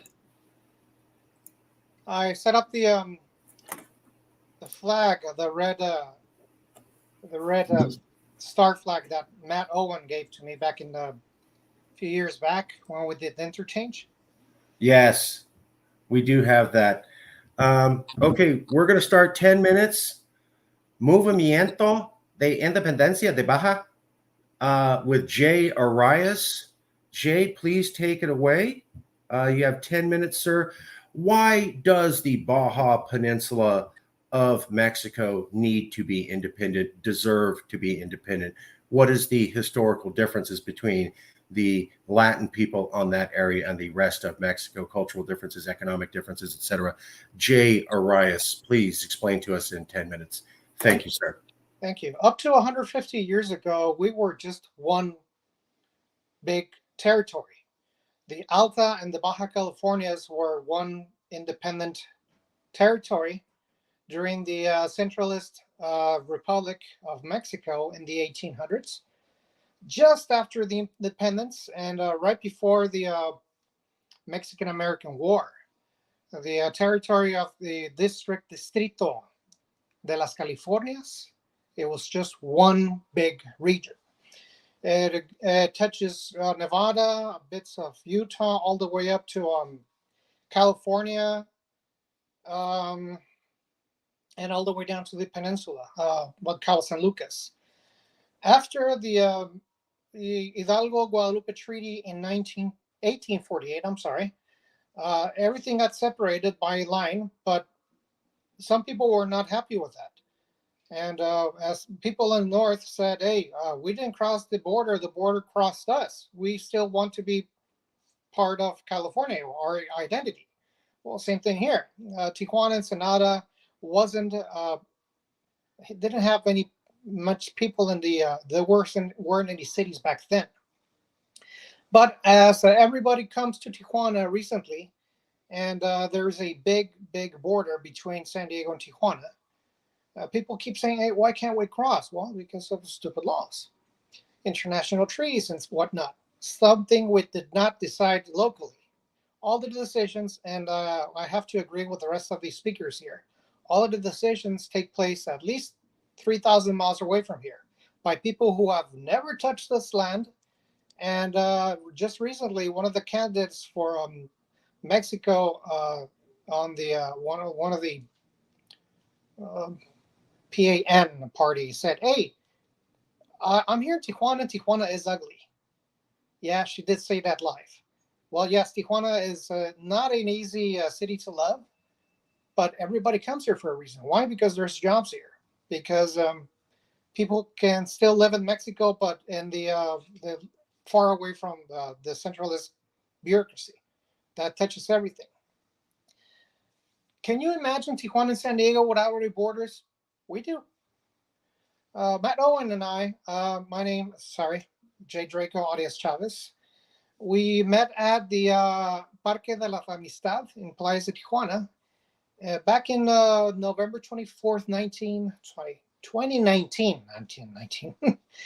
We did an interchange of the red flag banner represented the Department of the Californias in 1836. It was just one region, as I talked about a few minutes ago. So the independence movement of Baja California, Movimiento Independencia de Baja California, and Yes California, Calexit, we worked together to one day achieve the reunification, like one day Germany did. It will be such an important magnitude on a global scale, both social and economic. And that's how the Berlin Wall came down. Well, one day, the Tijuana-San Diego border wall will come down. Too many people have died crossing that border. And it's shameful to see when you're driving all the way around from Playas up to the border and then further to the airport, you see crosses from people who had died crossing the border, and not because of an accident, because either got shot or captured and then died. Well, one day that wall will come down as well, and just to reunify the people who have crossed over to have a better quality of life. So what is the history of the secessionist movements in California? Well, the last movement of California, and I'm talking about Alta, was the revolution of the bear flag in June of 1846. Back then, what is called as California now was part of the Mexican state of Alta California. Historians have not discussed the origins of the revolt, but some say that it was a domestic issue. Others say that it was inspired by the United States as a precursor to the annexation of the zone. Commander John C. Fremont and his troops were stationed illegally in Alta California under the pretext of getting samples of plants, native plants, to take over to the Washington, D.C. Yeah, plants. The Mexican government of Monterrey ordered they abandon the zone. The commander and his troops retired when Fremont Peak. Wait, I'm getting this wrong. Okay, yes. So they retired at the Fremont Peak before abandoning the state. Fremont would end up becoming the senator of California and the first candidate to the presidency of the United States as a Republican. So a lot of the inhabitants of Alta California were Spaniards, or back then Californians. They were still loyal to the Spanish crown, and they did not want to be part of Mexico. So they just wanted to be part of the land where they grew up. Some other citizens of the U.S. that lived in Alta California were there illegally. So they started a revolt in Sonoma County, where they embraced the bear flag, the one with the red flag, the red star, and that is still an official banner of California. As you can see, you got the bear and the red star. So Mariano Vallejo became part of that rebellion when he was a general of the Mexican army. So let's jump to this day. Back in 2013, the first idea of the modern day separatist movement, a Republic of Baja California, República de Baja California, came out as a page in Facebook and got a lot of likes. People like the idea that we want to become an independent nation. Why? Because all of the decisions are taking place in other parts of the country. People who have never even stepped in the land. And that's why they raise taxes. And they want to take a lot of money. And this is what everybody's chiming in here. They use the money that they extract from Baja California to pay for things in other parts of the country, and maybe we see maybe 2% of that back in infrastructure and what else. The only thing that we have federal here is the airports, the state hospitals, and they're not a good quality. They tax everybody, or the services are appalling. So we got that. So back in 2014, the California's Peninsular Party was the first party in Mexico to be registered as a secessionist party in the state and the history of the Mexico. Mexico was always been had this vision of unity from everybody. Even if Yucatan and Baja California and Monterey and Jalisco, we have nothing to do with each other except for a flag.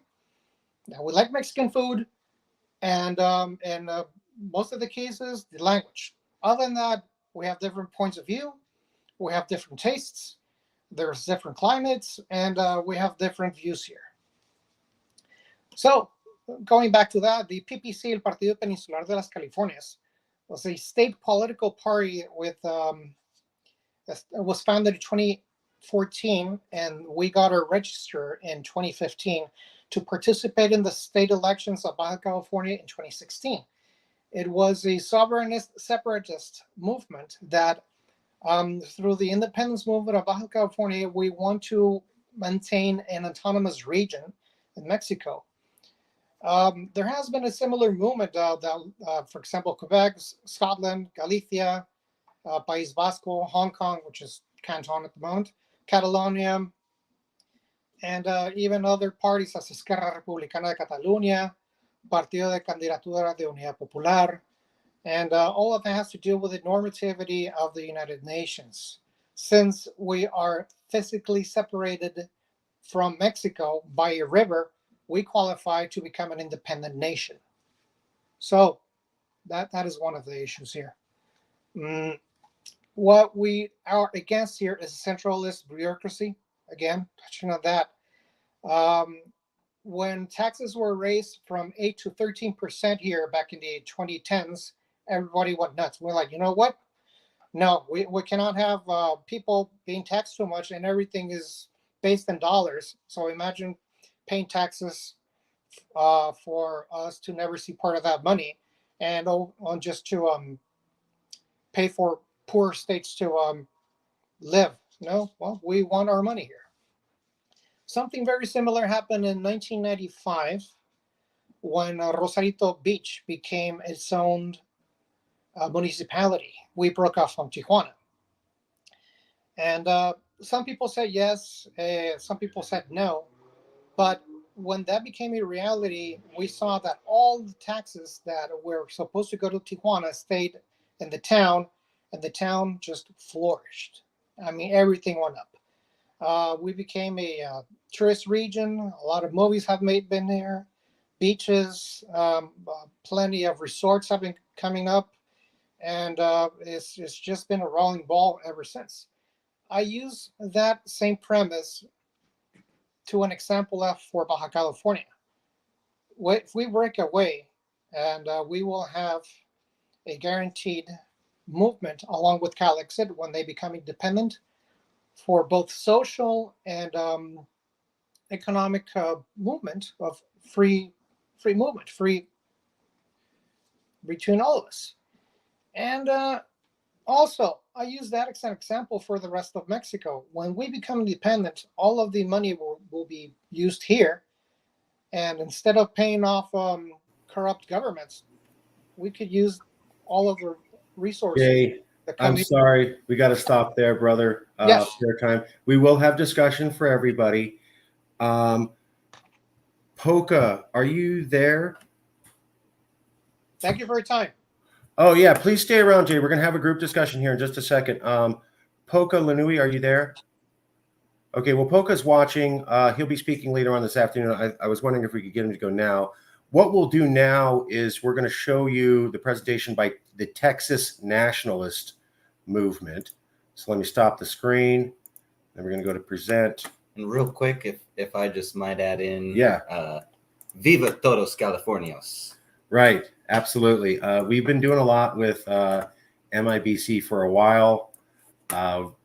We put the picture up of the day that we went out and met them, and there is a unique overlap in history between California and them and their independence. Okay, now for the world premiere of, 1 second here, because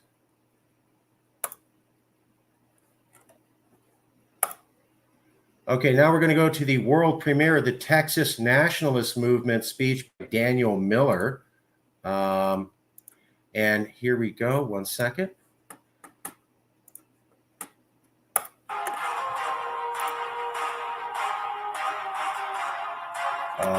Hold on. Technical difficulties. Give me a second. This should be playing. Okay.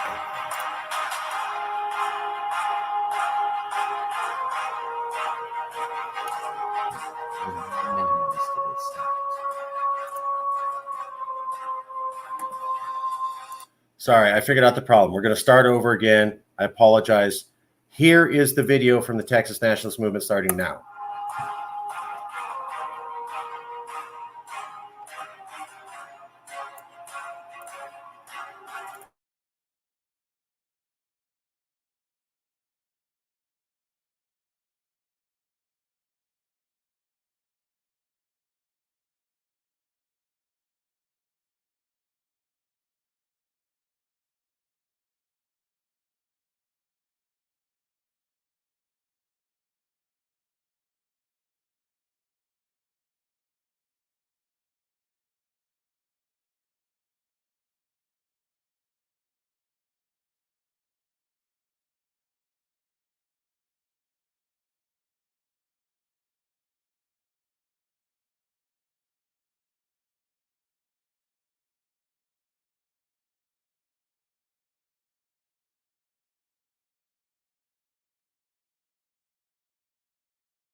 I'm sorry. I'm hearing, oh, because I got it. We fixed it. We're going to do it one more time. Sorry. We're getting it right. Apologies. Okay, here we go. Last time. Got it right. Sincerely sorry. Thank you for everything. Apologies. Here we go. You should all hear this now.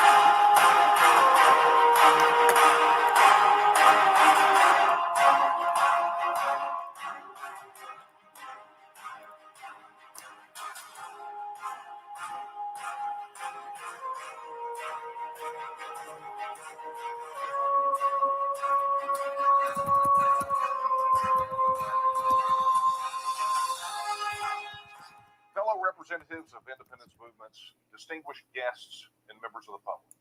I want to begin by thanking the Calexit movement for organizing this summit. Because today we stand united with movements from Baja, the Cape, Alberta, and Catalonia, along with the American states of Hawaii, California, Texas, Florida, Louisiana, Vermont, New Hampshire, and Alaska. We gather as people who believe deeply in one thing: self-determination. It's not a privilege, but it's a birthright, and it's rooted in the lands where we live, work, and build our communities. As a representative of the Texas Nationalist Movement, I'm here on behalf of a tradition that goes back generations. Article 1, Section 2 of the Texas Constitution makes it perfectly clear. All political power is inherent in the people, and they have at all times the inalienable right to alter, reform, or abolish their government in such manner as they may think expedient. These words reflect a powerful truth that governance must always align with the will of the people. In 1836, ordinary Texans decided to take their future into their own hands. They created the Republic of Texas, not through permission or hesitation, but through action. And that same spirit of self-determination remains alive in Texans today. We continue to believe in the right to govern ourselves, and we are not alone in this. Every movement represented here today carries with it the same conviction that our communities, our cultures, and our futures are ours to shape. Around the world, the power of self-determination is evident.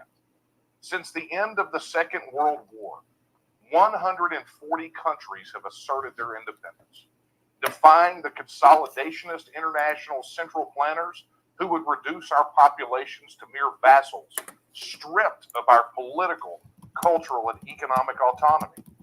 These new nations emerged not from the will of distant bureaucrats, but from the voices of people who refuse to surrender their distinctiveness.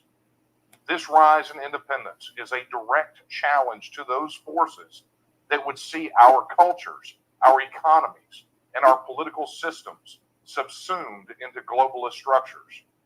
The forces that favor centralization seek to impose a single vision on the diverse peoples of the world. But the success of self-determination movements tells a different story. It tells a story of resilience, of communities taking control of their destiny, of nations refusing to be erased. Our movements are proof that self-determination is winning, but the fight ahead is the most critical of our generation. The world is changing rapidly, and those who seek to consolidate power continue their efforts unabated. They would reduce our people to mere economic units, detached from the places that give them identity, heritage, and autonomy. What is at stake is more than just political independence. It is the survival of our cultural, economic, and political distinctiveness. If we do not act now, we risk losing that which makes us who we are. This is why we're here today. We're not here to make empty proclamations. We are here to affirm that our movements, whether from Alberta, Catalonia, the Cape, or Texas, are determined to secure our futures. We stand in solidarity because we understand that self-governance is not a distant dream. It's a necessity. In Texas, the path to independence will come through a democratic process. That is why we are pushing for the passage of the Texas Independence Referendum Act. It would give the people of Texas the right to vote on whether or not we should become an independent nation again. This isn't about dividing or isolating ourselves. It's about allowing Texans to shape their own future, free from decisions that don't reflect our values, our needs, or our interests. As we look at the examples around the world, it's clear that self-determination continues to shape the political landscape. The Brexit referendum showed that people could reclaim their sovereignty. The Scottish independence referendum demonstrated the power of democratic engagement on the question of independence. These events remind us that independence is not something that belongs to history books. It is alive and unfolding in our time.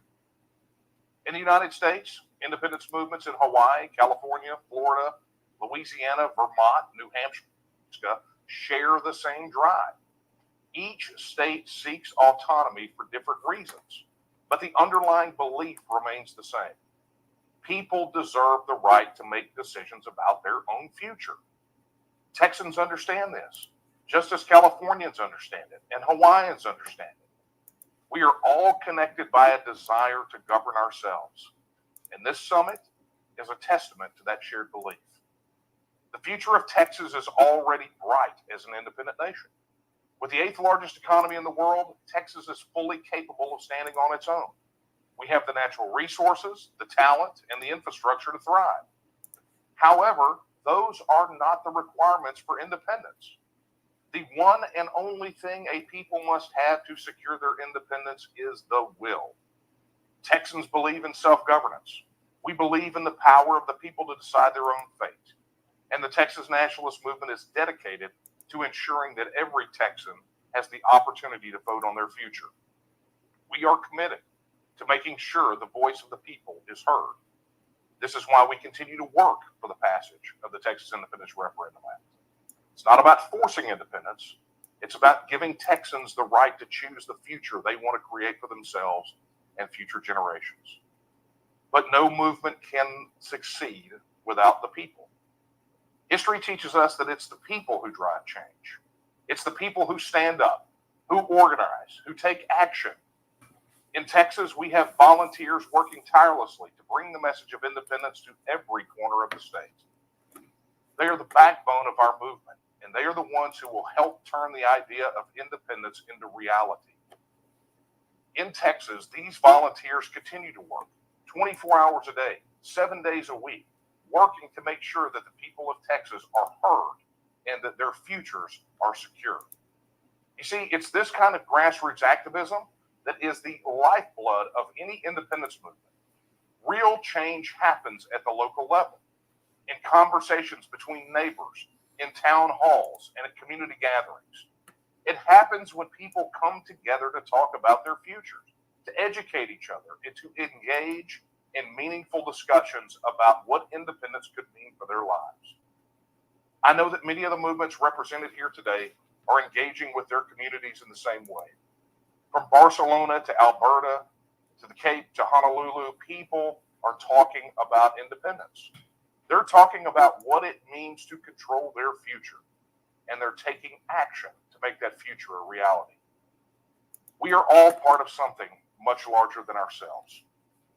The global movement for self-determination is growing, and it is unstoppable. As we are here together, we are reminded that we are not alone in this journey. We are joined by others who share our belief in self-governance, in autonomy, and in the right of people to decide their own destiny. Let us remember that the fight for independence is not just political. It is about preserving the culture, the values, and the way of life that make us who we are. It's about ensuring that decisions are made by those who understand and live with the consequences of those decisions. Together, we can build a future where every nation, every region, and every people have the opportunity to govern themselves. Self-determination is winning. We've seen it in 140 new self-governing independent nations over the last century. We see it in the movements gathered here today. We will continue to see it in the generations to come. And as we move forward, let us be mindful that this is the most important fight of our generation, the fight to preserve our right to determine our own future. Thank you.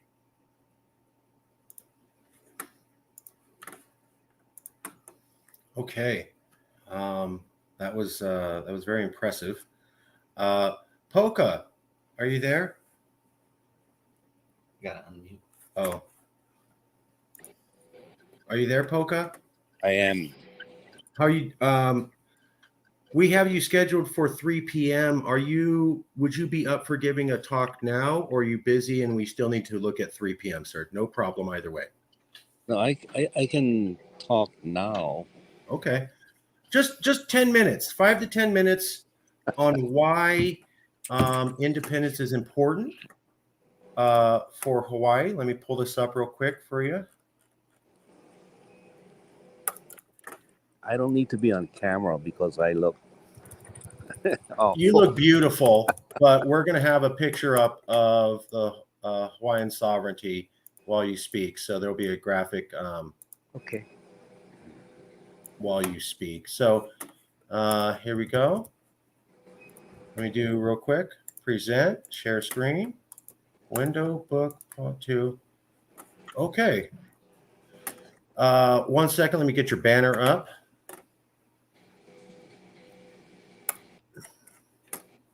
We're going to have Poka Lanui speak here in just a second, about 5 seconds as soon as I get the information posted. And we will go there. 1 second, Poka. We're seconds away. I really appreciate you guys all coming out. Okay. And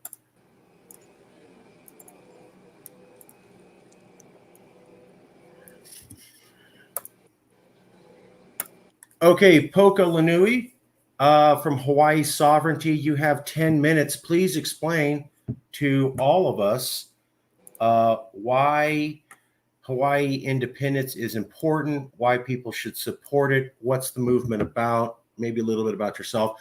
Poka, what is Hawaii Sovereignty about? Please explain it to us and the world. You have 10 minutes starting now, sir. Okay.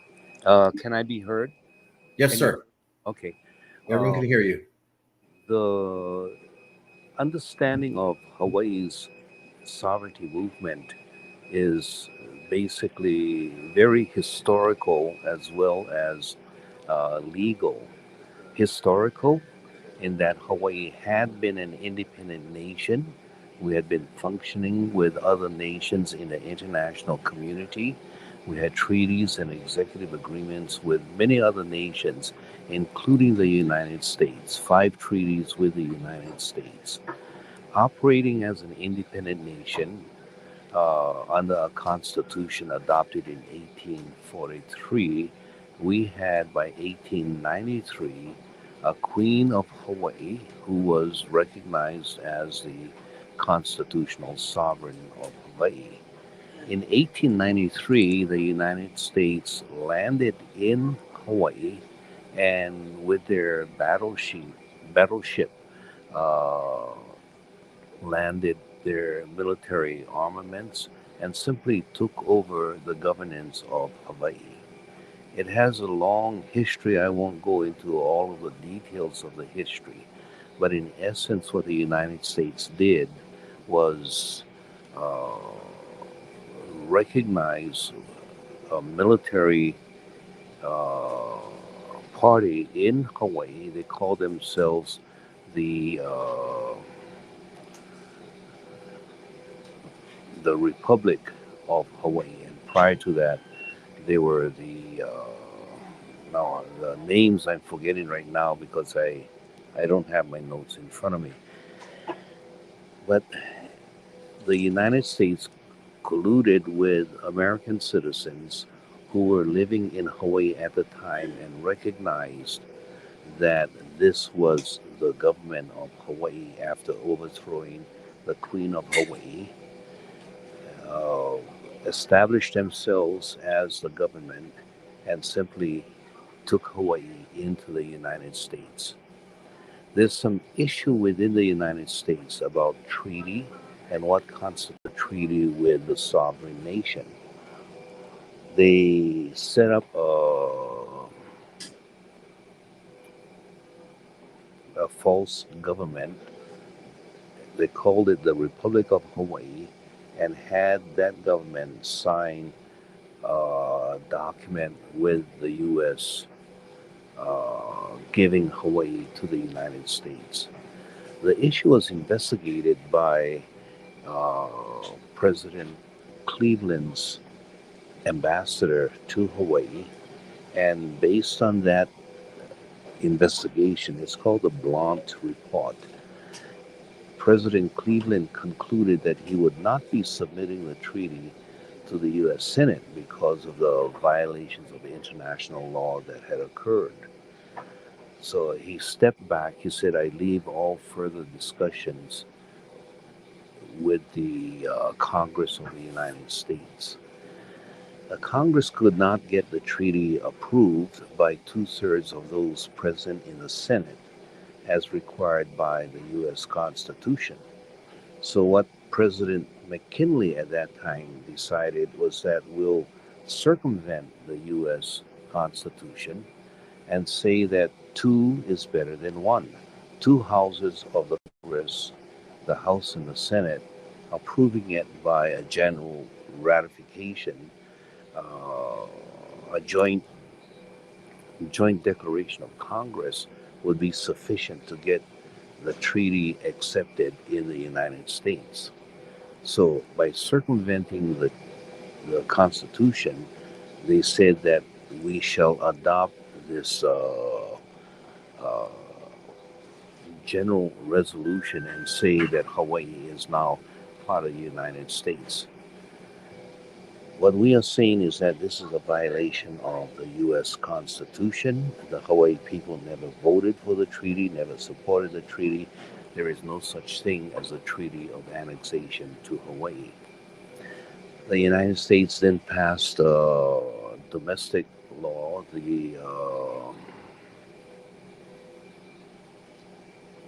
I'm trying to think of the appropriate name. They passed a law that says that all people in Hawaii who had been Hawaiian citizens are automatically declared citizens of the United States. And they proceeded to identify this place in Hawaii called the Territory of Hawaii and started controlling Hawaii as a territory. They appointed the governor of Hawaii, they sent the military in, they declared that 1/3 of all of the lands of Hawaii belong to now the federal government. And all the people in Hawaii were now citizens of the United States, therefore obligated to finance the colonization by taxing us. They controlled the education system, they controlled the economic system, they controlled all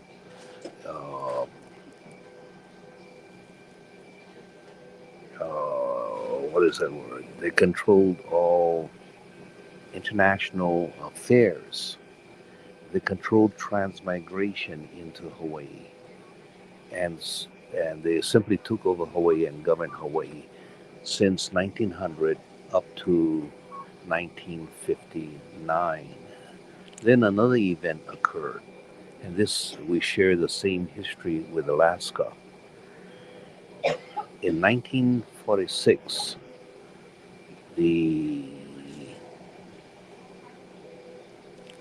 United Nations was formed, 1945 actually, under a concept that we shall follow a new international order.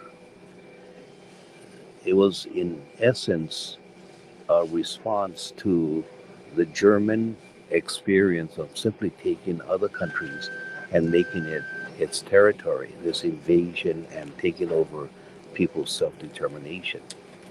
But then they decided to turn the mirror on themselves and ask, well, what about us, we who have invaded other countries?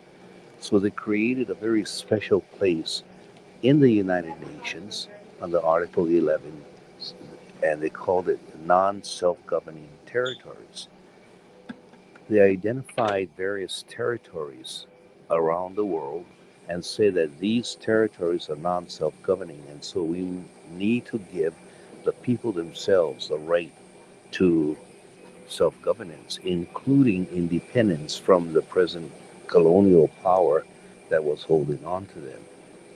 Hawaii came up, Alaska came up in 1959. The United States expected that the UN was getting tired of the fact that the US was not reporting on Alaska and Hawaii and the many other areas that the United States controlled, 7 specific areas.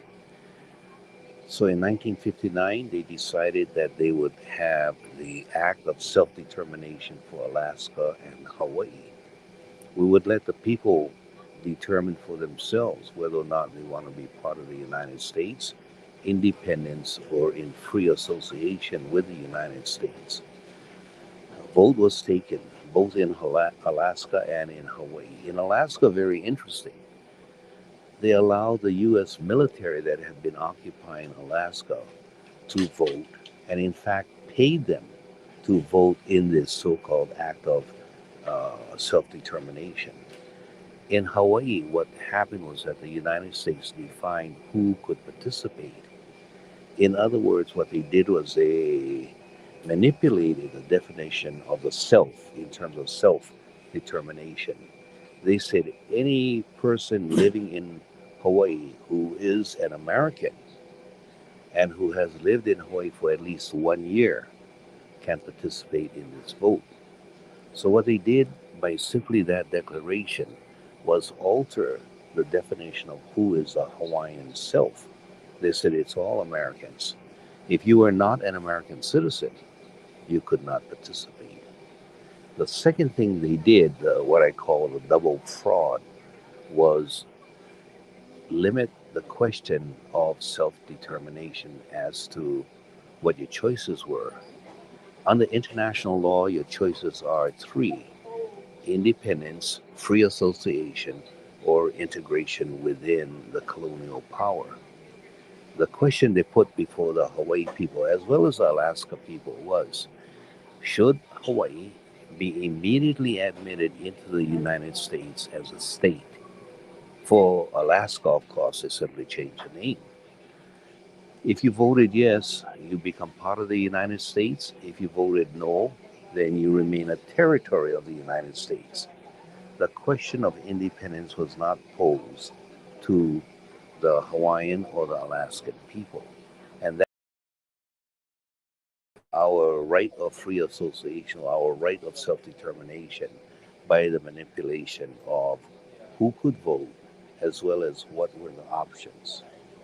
So that provides the heart of the concerns that we have, that Hawaii and Alaska was never given the right of self-determination.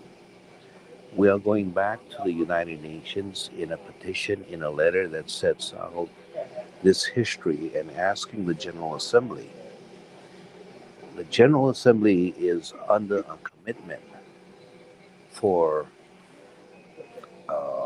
a sacred trust obligation to bring about the self-determination of these peoples in these two areas. And we are saying, did you actually meet your trust obligation? So, am I? Have I used up my 10 minutes? Yeah, we're going to have to stop it there, but that was fascinating and informative for everybody that knows. Poka Lanui's a lawyer. He practices law under, I think, Hayden Burgess is the name. And some fascinating parallels. Again, we saw, so Alaska and Hawaii were forced to be states, just like Cape was forced to be part of the thing. California was also forced to become a state. They also had Americans come in by train, and if you had been there for 1 year, you got a vote, and they all voted to join America, which is exactly what they did with Hawaii. So that's the exact same thing. And then Hawaii, Texas, and California, Cape, Florida, Louisiana, everybody was independent. Hawaii was definitely independent. And then they just took them over around the same time they did to California. And then they just forced them to become part of the union. When they took over Hawaii and forced a government on them, they did the same thing with California. And the non-self-governing territories has been an issue. The last one right now is Puerto Rico. The last colony in the world, according to the United Nations, is Puerto Rico, run by the freedom-loving United States. So the entire world believes that America has the last remaining colony in the planet. That is a fact. That's recognized international law, comes underneath non-self-governing territories. We're going to move to the group discussion right now. Before we do, want to say thank you to everybody. Alberta, Dave Bjorkman was going to be here. We lost contact at the minute, although he did promise like 2 days ago he's going to be here. Vermont was going to be here. We got hold of Professor Rob Willis. He had to travel. We got a hold of Ian Baldwin. He was sick. And then we were still trying to get hold of Jim Hogue. Catalunya, Junts. We were still in talks. We didn't finalize that. But Alberta and Vermont were supposed to be here. And we got a hold of all those people. Want to thank everybody else for coming here. We'll certainly do a better job next time. Let's get to group discussion. So this is the part everybody's been looking forward to. And so I'll just open it up. If you could, what patterns did you notice amongst all the secession movements? What, oh yeah, 1 second. You're right.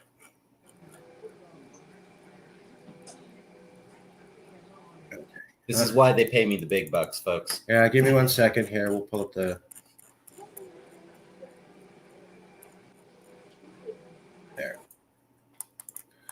Okay. What patterns have come to anybody's mind? Have you noticed similarities between your movement and other movements from the speeches here? Is there any similarities? We'll move on to some other questions, but I just wanted to see if there was any patterns or similarities between the movements, particularly your movement or any of the other ones, or any other patterns you saw with the other movements. Open discussion. Who would like to go first? Yes, Jay. Okay, let me unmute. Can you guys hear me? Yeah. Hi. Now, everybody has the right idea when they say, number one, nobody asked us to be part of something else. Number two, all of our resources are going somewhere else, and we're not getting back plenty much, either in infrastructure or in services or in money. That's one of the two reasons.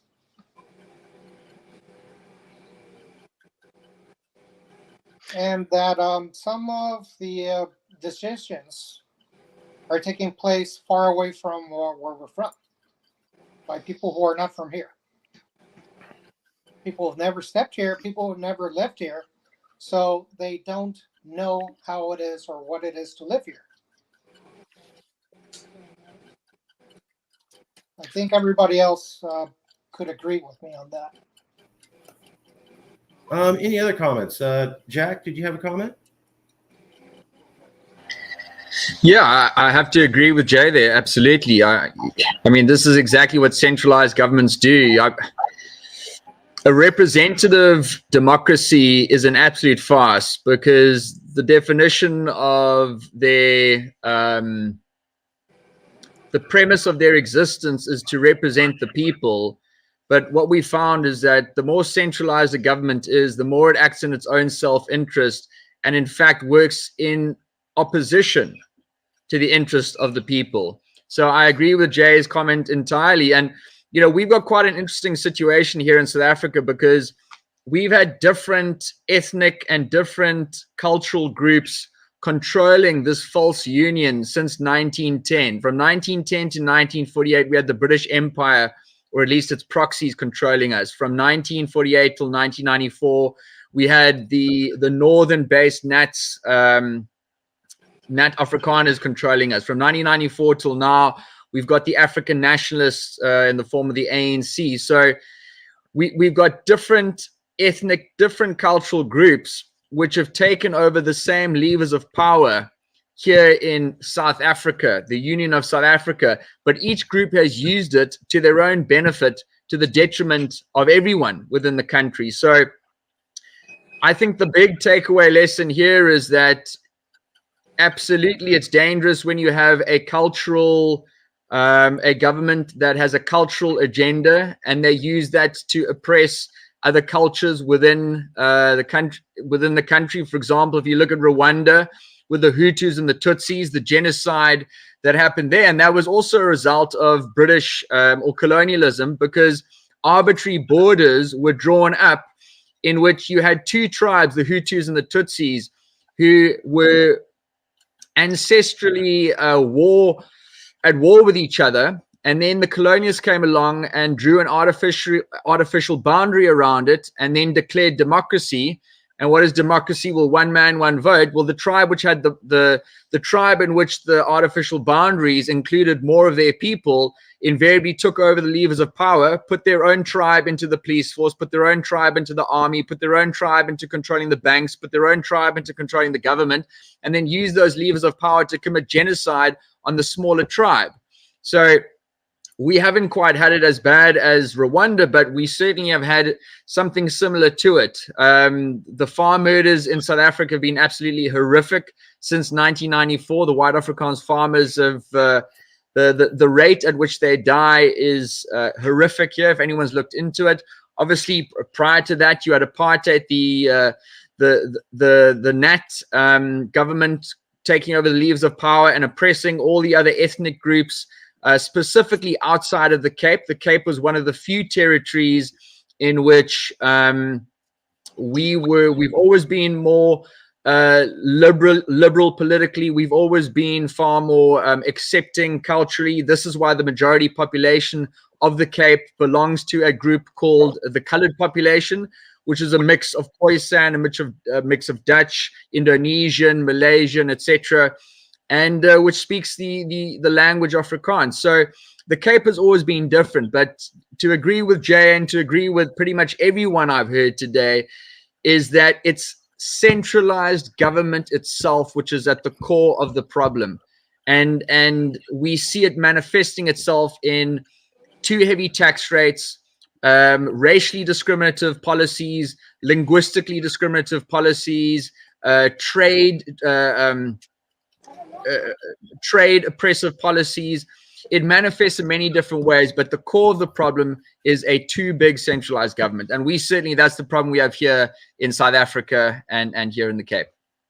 If I may just comment on Calexit, I'd like to give the proper respects to the to California Grand Jurors Association for organizing public inquiry into accusations of corruption and basically for seeing oversight of government operations. We tried to do the same here in Alaska, and they passed a resolution, SOC 1993, which prohibited citizens from presenting in front of grand jurors. So if you have an accusation of corruption with evidence, you are not allowed to bring it before the grand jurors themselves, which is very in contrast to how it used to be.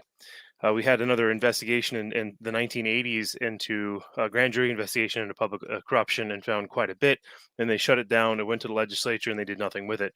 I'd also like to mention on the Hawaiians' point that the army here was used to kind of rig the votes by encouraging or paying enlisted to vote, and that's been a theme throughout Alaska, where we have homesteaders who lease their land to the army, and they accuse them of all these accusations of corruption and immoral behavior. And that guy specifically ended up in a mental institution in Oregon and died several years later. Funny how that works. There's a pattern of that in our state, in fact, where they use mental health as a lure to strip you of your rights and then ship you off. So government control, they'll use anything they can to keep you under their heel. So using reason and logic and coming across compassionate but also charismatic is critical to the success of any of our movements. That is awesome. I am realizing we did not do the Calexit speech. So we're going to do Calexit now, and then we'll come back to the discussion. Is that okay with everybody? I apologize. Okay. So it's not the end of the world. We're going to be okay. All right. Give me 1 second to adjust this.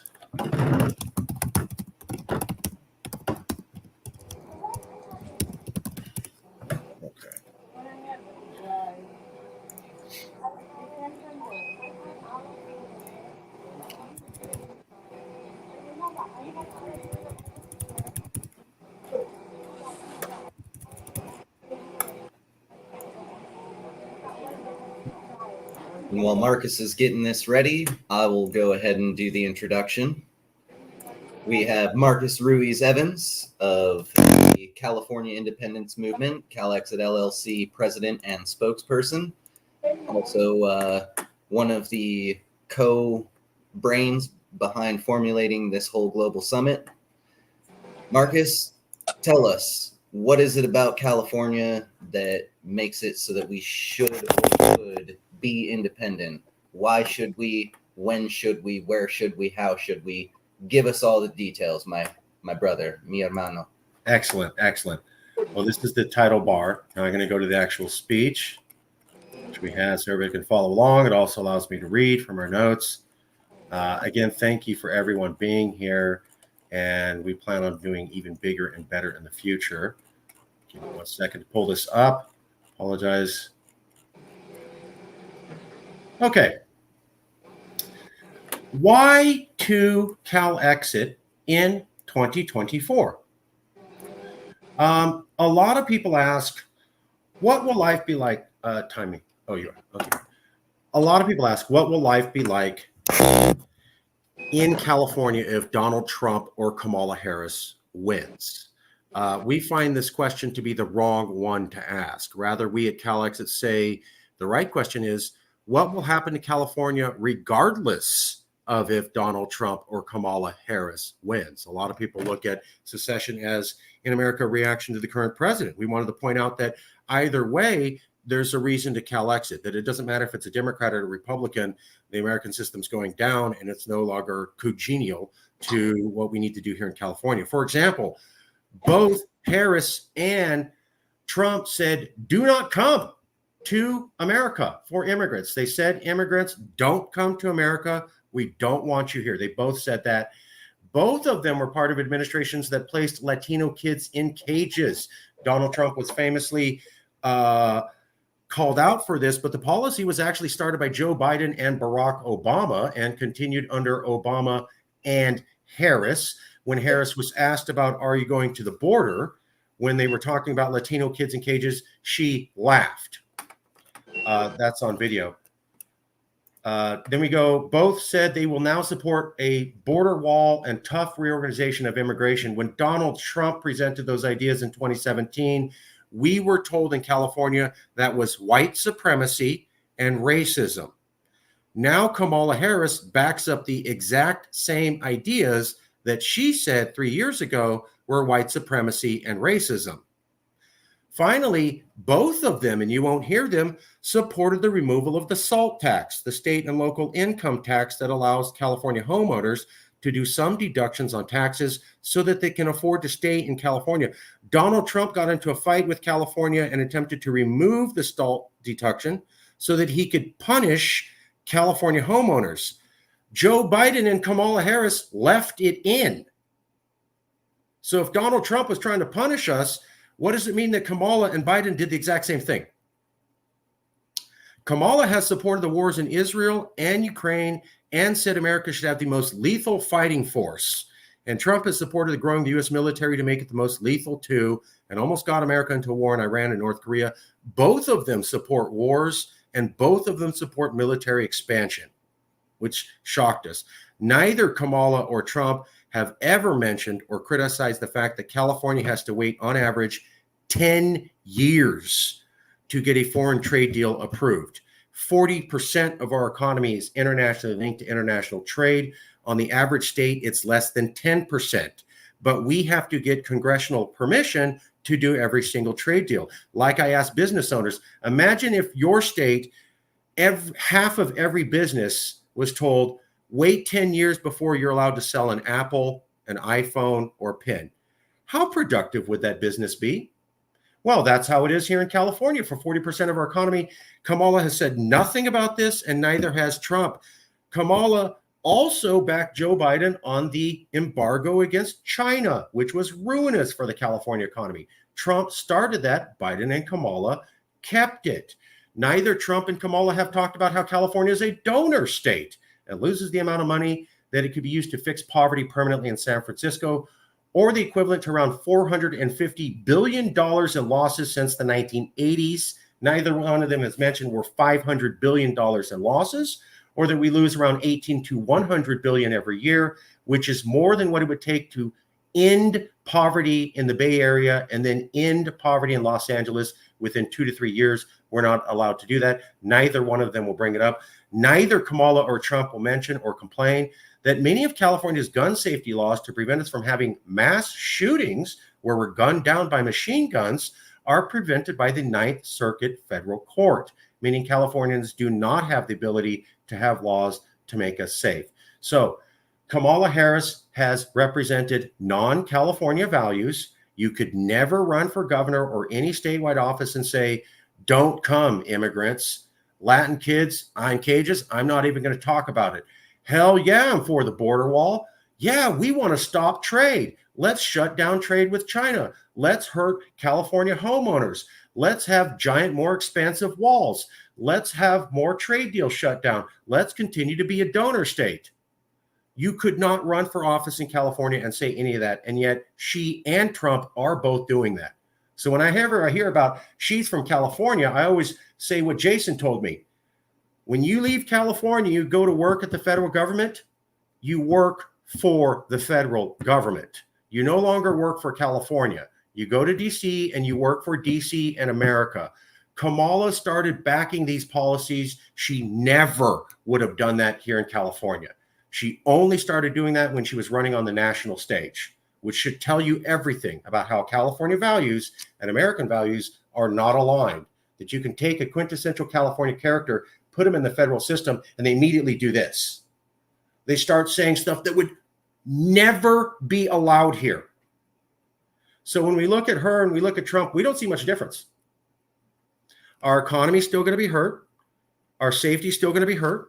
Our economics are still going to be limited. We're still going to be a donor state, and we're still going to be tied to a global war empire that most Californians don't like.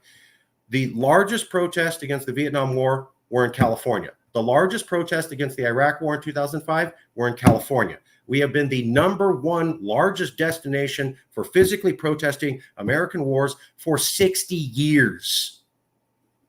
#1 place where boys and girls come back in body bags whenever America enters a war, California. We're the #1 place against American wars, and yet we're the #1 place that has our boys and girls killed, blown up, or have their limbs ripped off or shot in every war. Afghan, Iraq, Syria, Libya. We have the most veterans. It's not Texas, and we have the most body bags coming back here, and we are the most opposed to war, but we get to do nothing about it.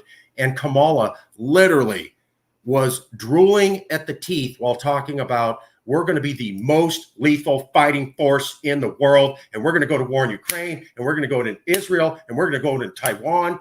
My God, no one here talks like that. We're like, who the hell are you? So there is a thing called California values. It's often laughed at by America and used as a joke, but it's a real thing. While this land is incredibly diverse, there is a set of values that almost everyone adheres to in California that's not the same as the American value set. In California, you could never say you're not welcome immigrants or we want to punish undocumented.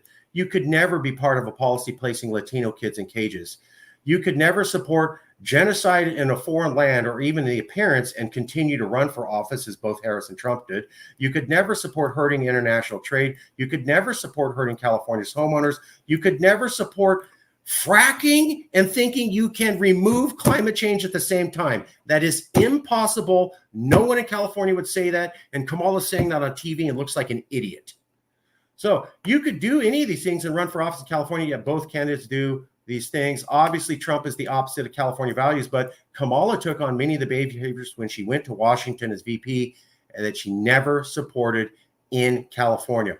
All of her stances on Latinos, immigration, supporting genocide, fracking, multiple foreign wars, and a most lethal military anywhere never happened in California while she's here, but only when she ran for office at the national stage. Frankly, Kamala could never have taken stances on the many issues she had and run anywhere here. That should shut down the theory that Washington, D.C. means that California values will be held in America. America changes California politicians who go to work there. It's not the other way around. For example, Nancy Pelosi is famously called a Californian. Okay, Nancy Pelosi, I used to like her years ago, but in the last 4 years, she pushed a little Latina girl out of the picture because her mom was a Republican. And then she told Asian people in San Francisco, go back to China. That is racism. Those are not American California values.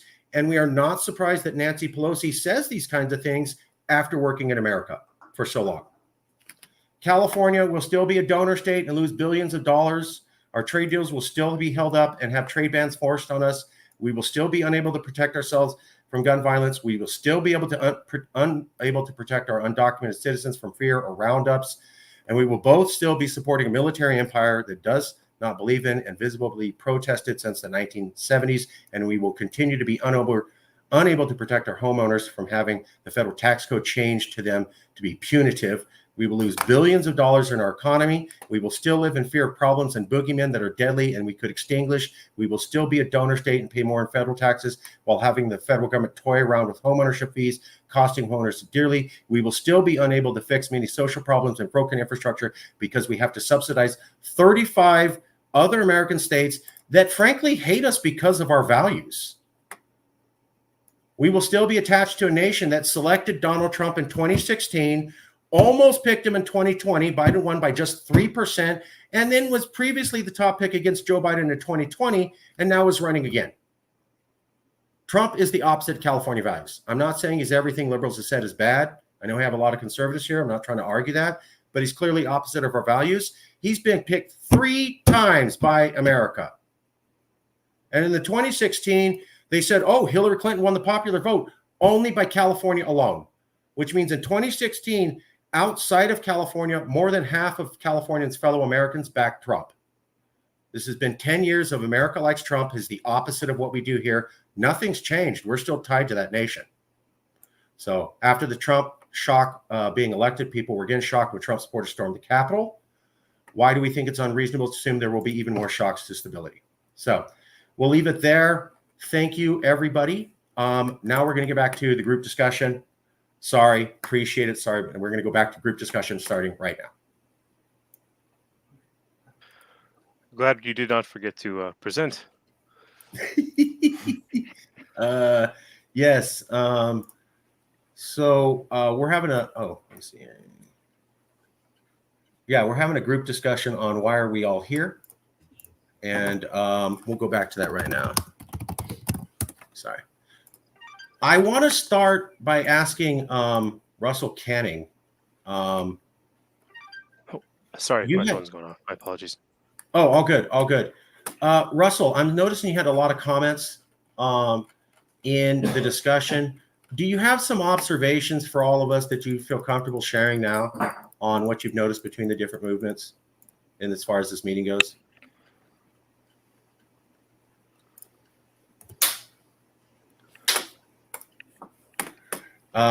Okay. Well, we'll open it up to everybody. I'm sorry, Russell, you there? This is Ridley. If you need me, if you can, Russell's funnier. Well, Dave, let's go with you. What does New Hampshire think about the patterns that you've seen across all these groups? Now that we're back to the group discussion.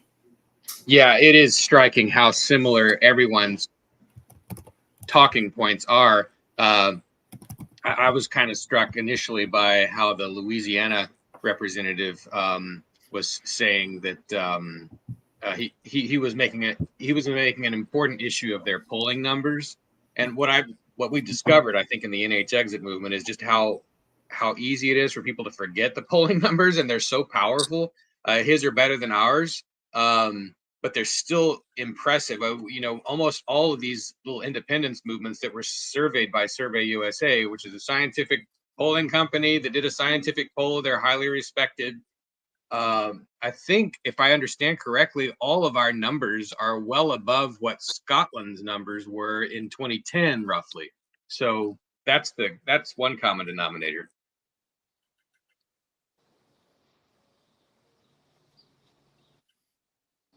I think California, the movement of Calexit has plenty more people than most of the other movements, just for the sheer number of inhabitants in the state. And even if it's 1/3, that will be 10 million people that agree on breaking away from the United States. That's plenty of people.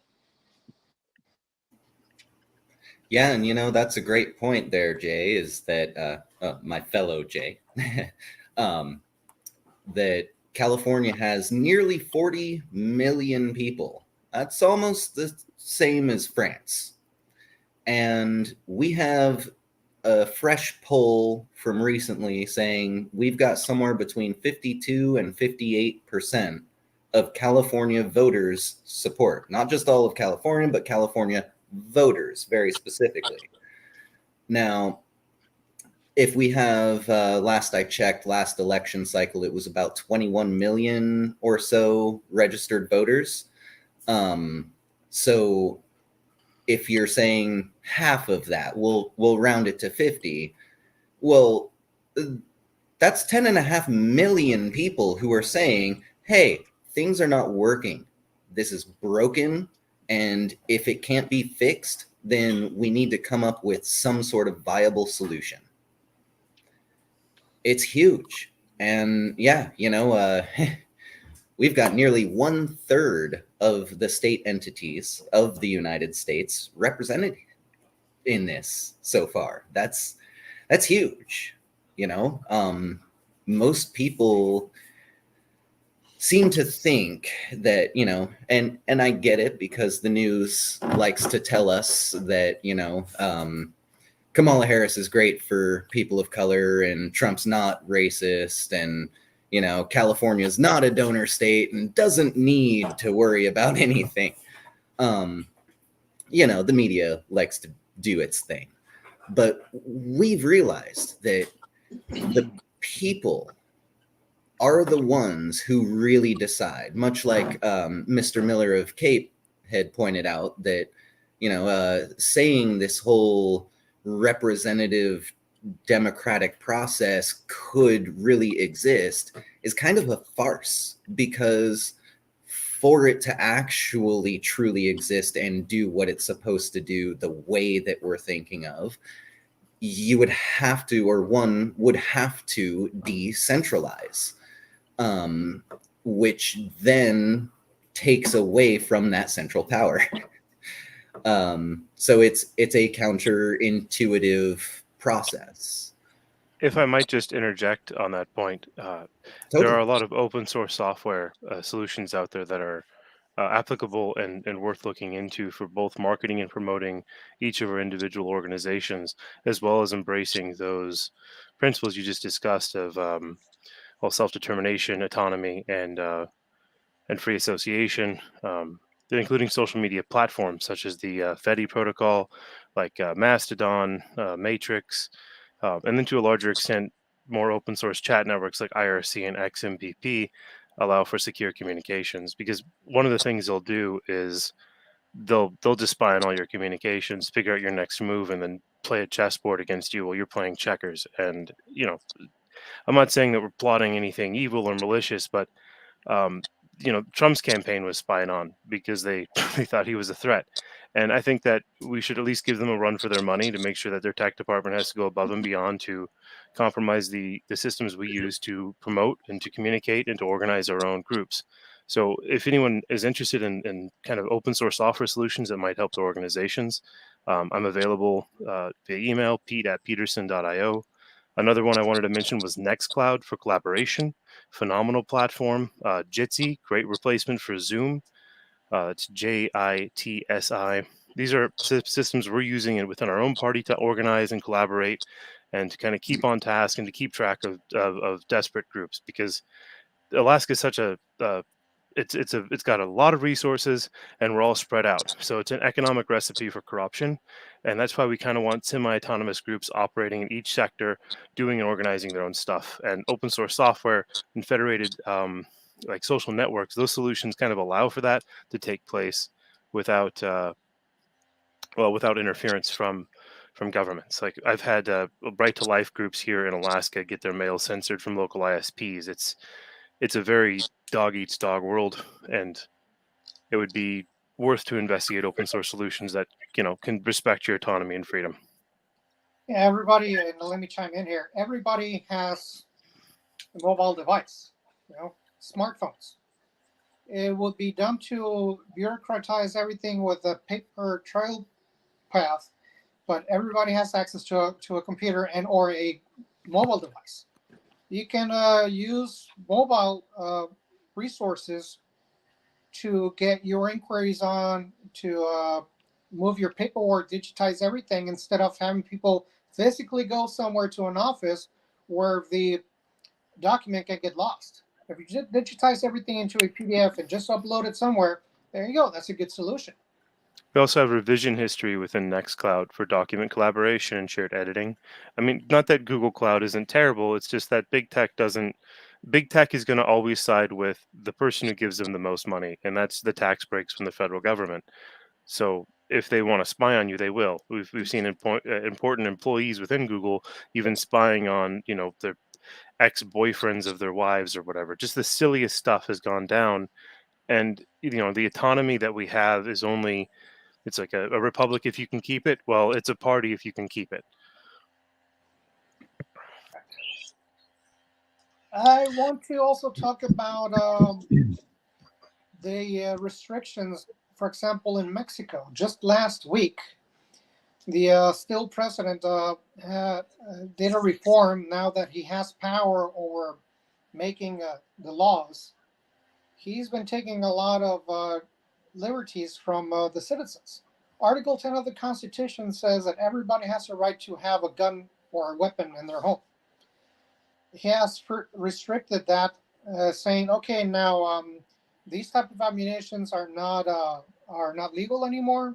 You can have up to a 380 rounds at home. 9mm are off the chart and have been formed since the 70s. But nowadays, the latest reform is paintballs. They're off. You cannot use purchase any paintball guns anymore. No, if I can hear you guys Just here. want to say It's hi to great. Dave Bjorkman. We're going to have Dave Bjorkman speak in about 1 minute. So we're glad Dave Bjorkman's from Alberta. Then we'll go back to group discussion, but Dave Bjorkman's here. We'll go to Dave. We'll go to you in just a minute. Give us about 1 minute, and then we'll have some group discussion. I'll be back in about 1 minute. All right.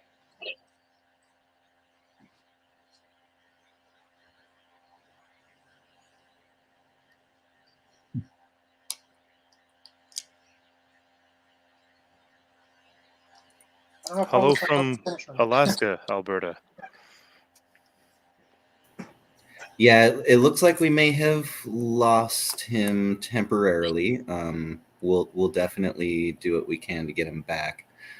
I was wondering, Mr. Miller, it has been quite some time since your youth outreach director came and contacted us during our meeting, and I just want to point out I was totally blown away and honored when that happened, and we recognized right away this is something that we need to do. We should be doing is discussing all of this stuff with others, especially those who really truly believe in this and want to see it through and want to do it the right way. We are not the be all end all, but we do have enough experience with trial and error and such that we were able to lend at least some help. And watching your movement grow, watching the success, seeing how well so many of you have all stepped up into leadership. And I mean, I think that us Californians, at the very least, could really learn a lot by observing the Cape movement. I was wondering if there might, once some years ago, your movement came to us and asked if we might have some advice for you. I'm wondering now if your movement might have some advice for us now that you've grown more. Well, thank you very much for those kind words. Yeah, we've been going at it for 17 years. I was involved in the founding in 2007, and it's crazy to think that it's taken this long. And there's a number of things I wanted to comment on from what everyone just said just now. I don't know if I should wait for everyone else to come back or get into these points, but we've had some very serious polling companies do polling on the numbers, and they're as accurate as you can get for a polling company. So 68% of the Western Cape is in favor of having a referendum on Cape independence, and 58% of the Cape is in favor of outright independence. So that's 2/3 of our population that are very clearly in favor of this, but they continue to vote for the same status quo political parties. So in America's parallels for you guys is that it's almost impossible for an independent or a third party to make it. I mean, the Libertarian Party's probably done the best out of all the third parties out there, but I mean, I think they polled around about 3% or so. Yet I'd say far more Americans hold libertarian values than just 3%. So even you guys are trapped within this binary paradigm of either left or right. And unfortunately, here in South Africa, we too are trapped in a paradigm of either DA or ANC. So the DA is the party which gets the majority vote here in the Cape, and they are perceived as being the opposite to the ANC, which is the majority party that gets the majority of the votes in the rest of the country, barring KwaZulu-Natal. I'm not going to go into complex details there, but basically those are your two primary factions, DA versus ANC. And unfortunately, we see big problems with both of them. And just as you've pointed out in California, you don't identify with either Republicans or the Democrats. Here in the Cape, unfortunately, the majority of voters are too scared to move away from the DA, who they see as the strongest opposition to the ANC, who they fear the most. when in fact by voting for the DA, they're simply delaying the time until a point is reached in our future in which Cape independence becomes impossible. So ironically, it's the frog in the slowly boiling pot of water choosing to stay in there until it's too late to escape. And I think that is a problem that I hear from you guys over there, and a problem that we face here. On a more positive note, thank you for your words. We now have got 2 seats in government, which is 2 seats more than we had, I think, when we spoke to you last time. And we're very proud of that. We're very proud of our supporters and the hard work that they put into getting us into government. And we're hoping to expand and grow moving forward. But it's not an easy task. And I think a lot of the expressions which I've heard from people here, I believe that freedom thinking, which I identify in every single speaker here today, I thought that was just a common quality in all humans. But after doing this for 17 years, I've grown a bit heartsore at how many conversations I've had with people. When I started my presentation, I said, what's the basic principle? Do you believe in democracy? Do you believe in freedom of the individual? Or do you believe in totalitarianism? And do you believe in slavery? So if you will not support people that stand for self-determination or secession, you are de facto supporting totalitarianism and slavery. We're simply asking for our right to be free. And if human beings agree with that principle, it's logically impossible for them not to support us. But so many don't connect those dots. And that's quite sad. And I suppose the job of all of us here is to spread that vision and that spirit of freedom amongst the communities we find ourselves in. And we are very lucky to have done that with some success here, to have 2 seats in government. But we're a long way off from, maybe we're actually not that far off. So when we started this in 2007, our goal was to get the DA, because it's actually not the ANC that's the problem, it's the DA. We need to get the Western Cape government underneath 50%. If they're at 49% and the Cape Independence Party is at 1 or 2%, we can form an alliance with them on the basis that they have to grant the people of the Western Cape a referendum on Cape independence. Right now, they're sitting at 55%. So if we can knock them down 6 or 7%, we will then push very hard to give them the majority, to give them the power on that one condition, that we get our referendum on independence. So when I started this 17 years ago, we thought we would get 51% of the vote, but we've come to realize that humans are caught in this left-right paradigm, like you guys are there. We're caught in that same paradigm here, but we do have, perhaps there's a window that they've left open that we can climb through, or a back door that we can sneak through, and that would be holding the balance of power. We could do that with as little as 2, 3, 4, 5%. Wow, that was really informative. I know that as we talked about, when we look at American democracy, most of the world does not have the form of democracy that we have here in America. We have what's called the winner-take-all style of democracy, whereas most of the planet has a multi-party system. So there's about 3 countries out of 30 that have a winner-take-all style, and everybody else has a multi-party system. So we're out of line with most of the planet. Additionally, when America invaded Iraq and Afghanistan to establish democracies, it did not set up the style that it has for itself. It set up multi-party systems. So even when America forces democracy on other countries, it doesn't use its own model. It uses the one the rest of the world does.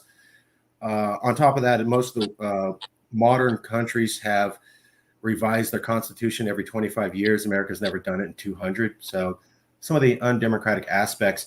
What did everybody else think about what Jack said? I'm really impressed by what Jack said, because we had met South Africa a few years ago, started talking, sharing ideas, and now, Jack, correct me if I'm wrong, but you're technically in government. Does everybody view that as inspiring as I do? I certainly see it as inspiring. We were talking about polls earlier, and polls are notoriously unreliable. It's great to have the data, but there's a really good poll. People voting. You said you have 2 seats now? I know about the recent election, people actually voting for the Cape Independence Party. I mean, that's a great poll. That's a reliable poll. So congratulations. Yeah, well, unfortunately, You have sorry. a foot in the system already. That's a great advantage.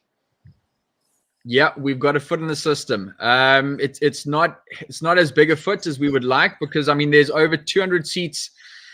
So basically, there are three spheres of government in South Africa: national, provincial, and local. Obviously, what we care about is the Western Cape, and Cape Town is 70% of the population of the Western Cape, and we are in the Cape Town municipality government. So we've got there's just over 200 seats in the council government, and we hold 2 of those seats. So basically, it's around 1% of the seats is what we hold, which is, yeah, it's a great starting point.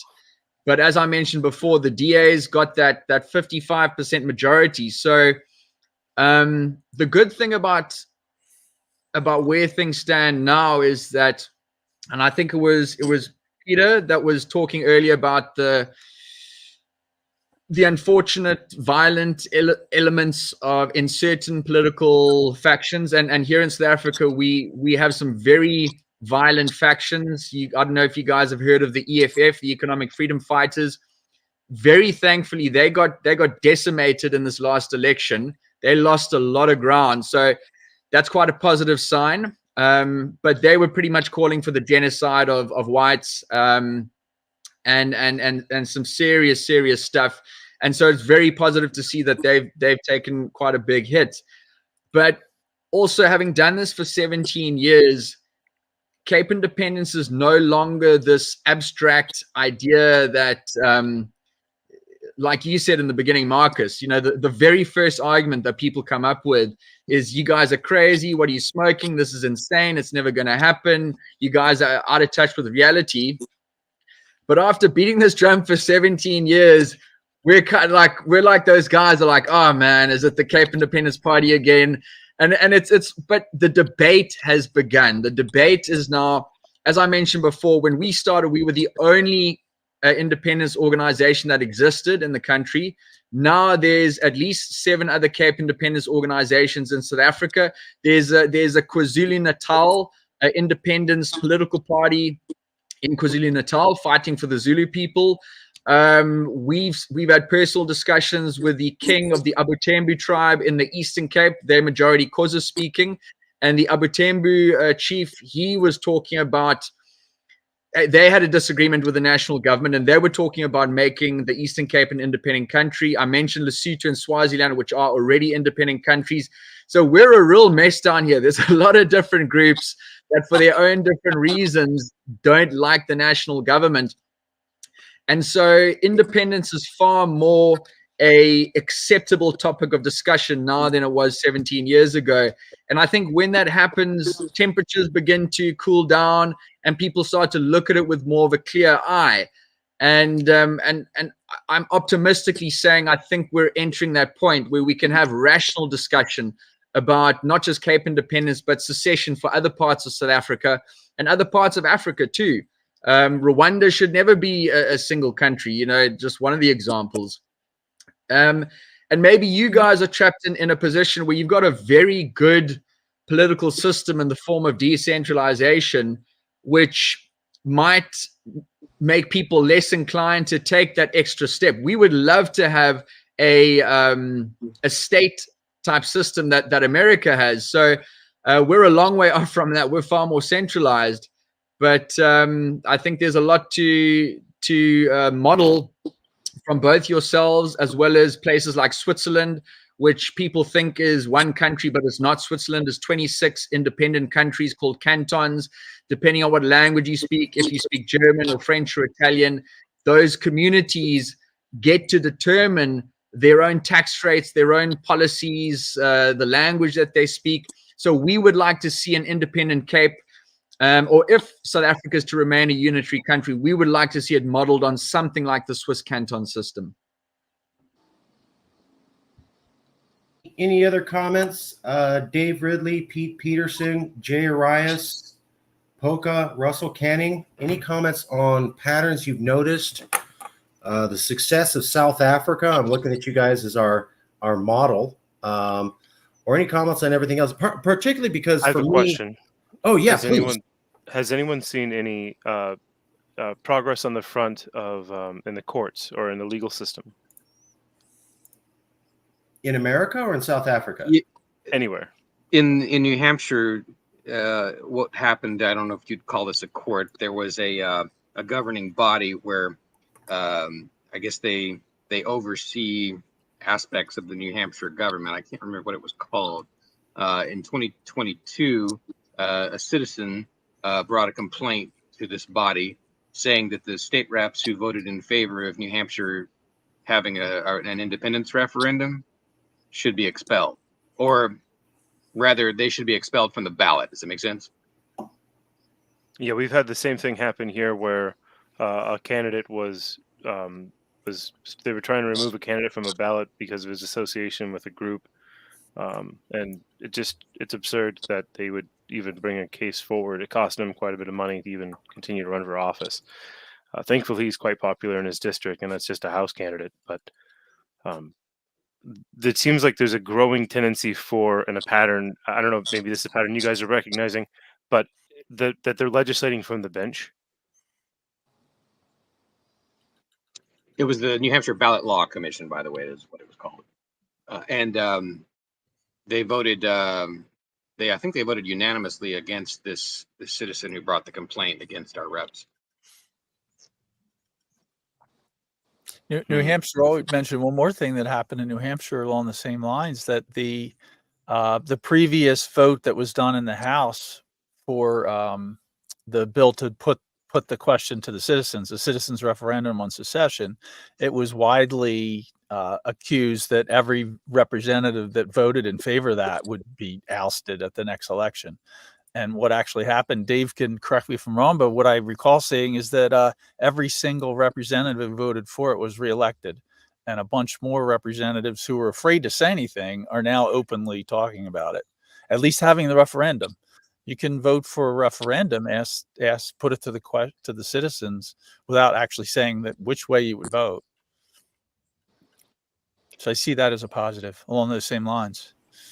I could back that up real quick. I know Texas isn't here, but I know Texas has a couple politicians who actually take a Texas First pledge, where they say, I'm open to the idea of Texas being independent, and I'll bring that up if I'm in the legislature. They've got like 20 or 30 candidates to sign that. Now, not everybody get into the government, but at least 2 or 3 have.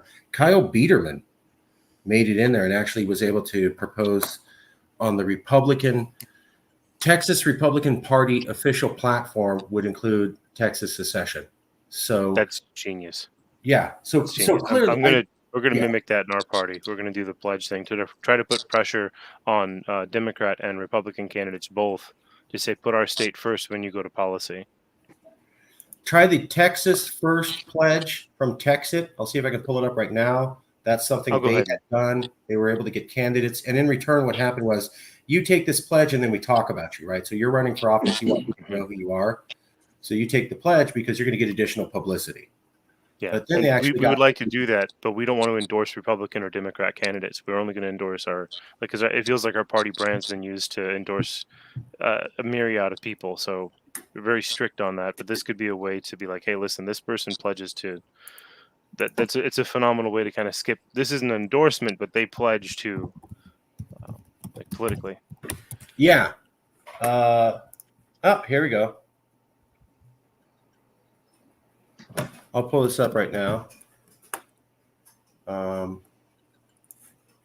Meanwhile, if I may, please, before anything else happens, there's a critic online in Mexico that says only for today.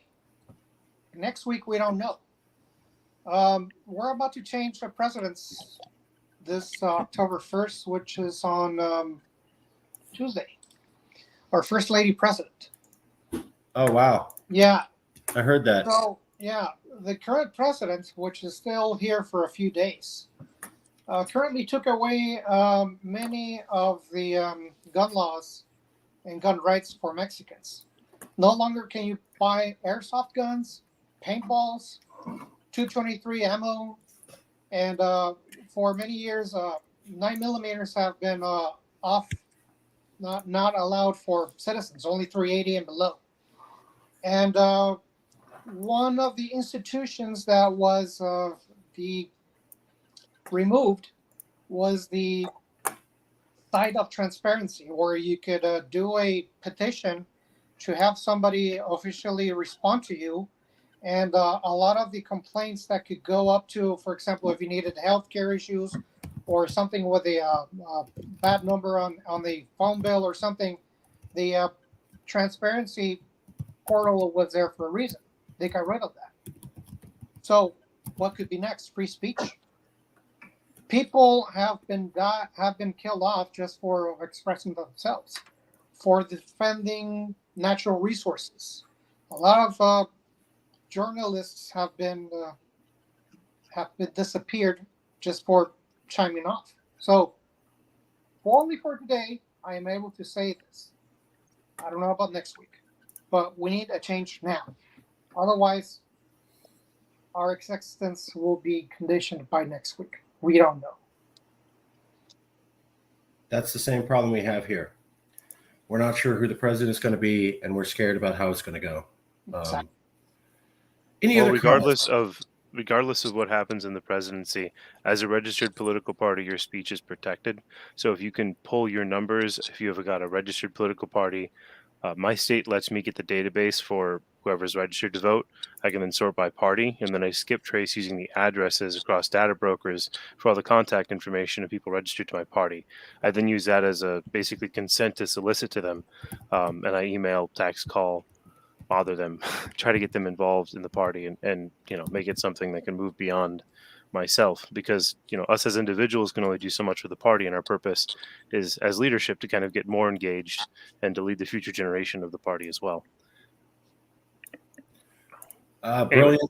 Just for everybody to know, this is the Texas First Pledge. There it is. Let me see if we pull up the TakeTexasBack.com pledge. Or I just typed in Texas First Pledge Texit, and it'll come up. Basically, you say these statements, and then you're basically in. That's how it works. So relatively simple.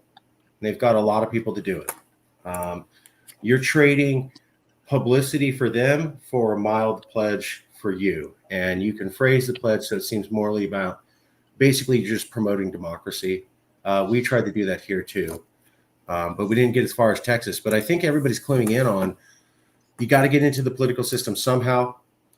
Texas has started to do that. New Hampshire started to do that. New Hampshire, I think you guys were pointing out, they started to go, well, you'll never run for office again. They tried to do the same thing with Kyle Biederman. But Gandhi had a phrase. First, they ignore you. Then they laugh at you. Then they fight you. And then you win. And it was step one is first they ignore you. When they can't stop ignoring you, then they're going to laugh at you. When they can't stop laughing at you, then they fight you. But the problem is the moment they fight you, you win. He didn't go, they fight you and then you win. He goes, they fight you and you win. Meaning, when the system decides to fight you, they are advertising this is how we lose. This is how you could change the system. Otherwise, they wouldn't attack. So when I saw New Hampshire actually got politicians into office who were talking about this, and the next thing was they need to have some other politicians were talking about, well, that's treason. We're going to have you disbarred and remove you to the FBI and all sorts of wild statements they never said. The New Hampshire people were depressed, but I'm like, you guys should be celebrating. They just told you how to win because they're scared of that. They wouldn't be talking about you guys are treasonous and we're going to disbar you and you can never run for office unless they were threatened, right? Going by Gandhi, they would ignore you, then they mock you, then they fight you. They immediately went to the fight stage.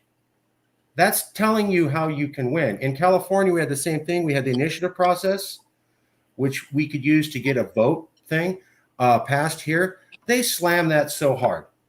In Texas, they were getting the Texit platform on the Republican Party platform, And then moment they had that down, you saw the news like the Republican Party's crazy and they're just nuts. And then Daniel was saying, well, this isn't fair. And I go, Dan, you should be happy. They just told you how to win. They are terrified of Texas being part of a Republican Party platform. They are terrified of any elected officials being in New Hampshire. They are terrified of an initiative being filed. They are terrified of people who support Cape independence actually being in the legislature and able to say these things. They're advertising to you, please don't do that thing, because that's the thing that could actually cause you to be in power and topple us legally.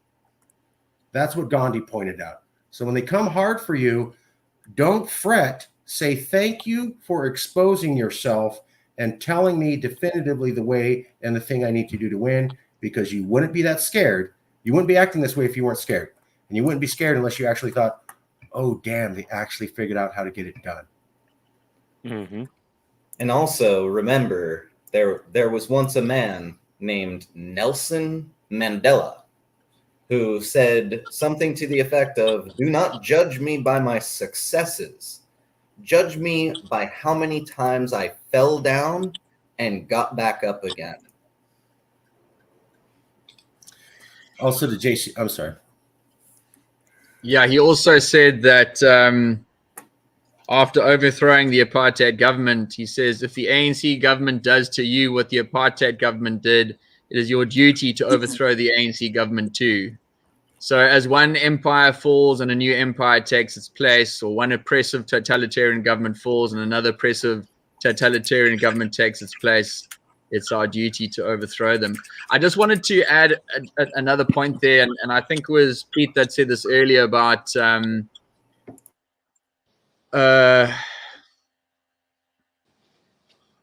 yeah, the danger and the violent element, and I mean, obviously observing American politics from a distance, I understand what you guys, what your concerns might be, but if you were asking me about what can you guys learn from the Cape independence movement, and I don't know if you can learn anything, but I can certainly share one point from this perspective, is that when I started this in 2007, I was convinced that if we didn't make the Cape an independent country in 5 years, it would be too late. It was game over. We needed the Cape to be independent in 5 years. Otherwise, we would be tied into totalitarian ANC rule till the end of time. Here we are 17 years later, and it took us 15 years before we got our first 2 seats in government.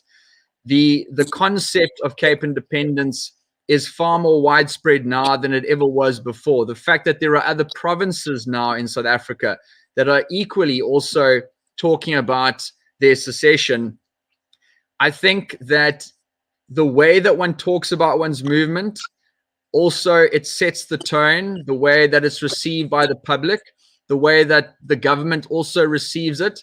And this has been repeated by everyone here, that no one here is trying to do anything that's illegal. No one here is trying to do anything that would promote violence. Being a registered political party, the American Constitution, the United Nations charters, the South African Constitution, there are multiple laws which guarantee the right to self-determination. No one here is doing anything they don't have a legal right to do. So if we just approach it in a without getting too hot underneath the collar, it might take a lot longer than we think, and just allow time to run its course and people to come around to your perspective. That also helps to lower the temperature when it comes to dealing with people in government. You know, one of the American founders' famous quote, "Liberty is gained in small steps." I think patience is required, and what everybody's talking about here is something that I've noticed. It's anecdotally in my area, but the ability to talk about secession openly has changed enormously in the last decade or 2 decades. This has gone from something that if you even mentioned it in a party, people would jump on you as you're crazy, and now you can bring that up on Twitter, on Facebook. You can bring it up in legislatures. Cape has 2 seats and New Hampshire voted on it. Texas guys are openly saying they're calling for a referendum. That's a tremendously good sign that it's moving in this direction. But Well, yeah, it's I think because there's so many red flags, right? Sorry to interrupt. With Alaska, our permanent dividend fund was supposed to be the people's vested interest in our natural resources as a sovereign wealth fund, and it's being stolen. They've taken thousands and thousands of dollars from Alaskans, depending on when they were eligible for the PFD since 2016. And that's supposed to be a representation of our share of our natural resources, and spending it on lavish government projects and nonprofits that do little but sue the state of Alaska is just reckless abandonment. So that's why people are starting, I think, to wake up and be like, hey, wait a minute, this isn't working out for my neighbors or me or I.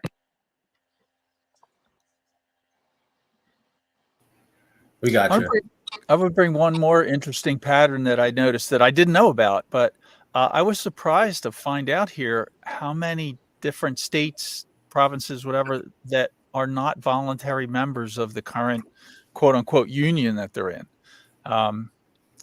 As a former president of Florida said, Jefferson Davis, a forced union is a political absurdity. So I think there's only one state here of all of them that are voluntary members of the United States. I signed myself a little homework is I'd like to see a list of the 50 states and these various secession movements would include Cape Province that are they voluntary members of the union that they're in, or is it forced? It's a powerful argument, I think. That's a great argument. It seems like that. Everybody was independent and then they were forced, or at least they don't really have a local history of, and then on this day we voted to join this because we're all about it. I'm noticing that seems to be lacking in all the stories from all the independence movements here in America and across the world. That's one pattern I've noticed. Nobody's going, yeah, we used to have a really strong connection and a lot of pride to when we joined the larger union, but then it went away. None of you guys are saying that. You're going, we kind of remember independence. It's never really been great. Not sure why we're here. Half of you are saying, I never even signed that document. Our people never signed on to that. We were forced to do that. As a Tejano, I'm very familiar with that. So the Mexicans in Texas, before it was Texas, were told, you're not Mexican anymore, you're Texan. We just decided for you. So that's part of that. You grab people and you force them into something they didn't want to be part of. Any other comments? Everybody, what patterns? About Texas, back in the day when I used to be Mexican. Ignacio Zaragoza, the famous general which beat the French in the Battle of Puebla, was born in Texas when I was Mexico. That's why, and not many people know, people in the U.S. celebrate Cinco de Mayo a lot, was because one of the generals who fought in that battle was from Texas when I was part of Mexico. So Okay. that's a trivia. I can do the history of that, and I would love to do it. California was conquered by 5 different American generals, is independent from 1836 to 1846 because the Californios pushed out every single Mexican governor that came here, of making them de facto independent. But we don't even teach that in our schools, and we have books that we teach in college that say the opposite. So even in righteous California, we don't get our own history right, and it's garbage. Any other patterns across the movement? You've all been able to listen to each other and talk. Jason. I kind of continuing on the theme of noticing that most of us fit this same bill, as far as the United States movements are concerned. Florida used to be under control of the Spanish, right? Mexico used to be under control of the Spanish. California under control of the Spanish. A lot of us were at one point in time taken over by Spain, and then worked in varying ways to schlep off the chains. And Some of us ended up with new or different chains. Some of us decided, hey, maybe the chains aren't really the worst thing in the world. There's worse than being chained up, unfortunately. But here we all are yet again, right? Back in all of our collective history, at varying points in time, we share this commonality.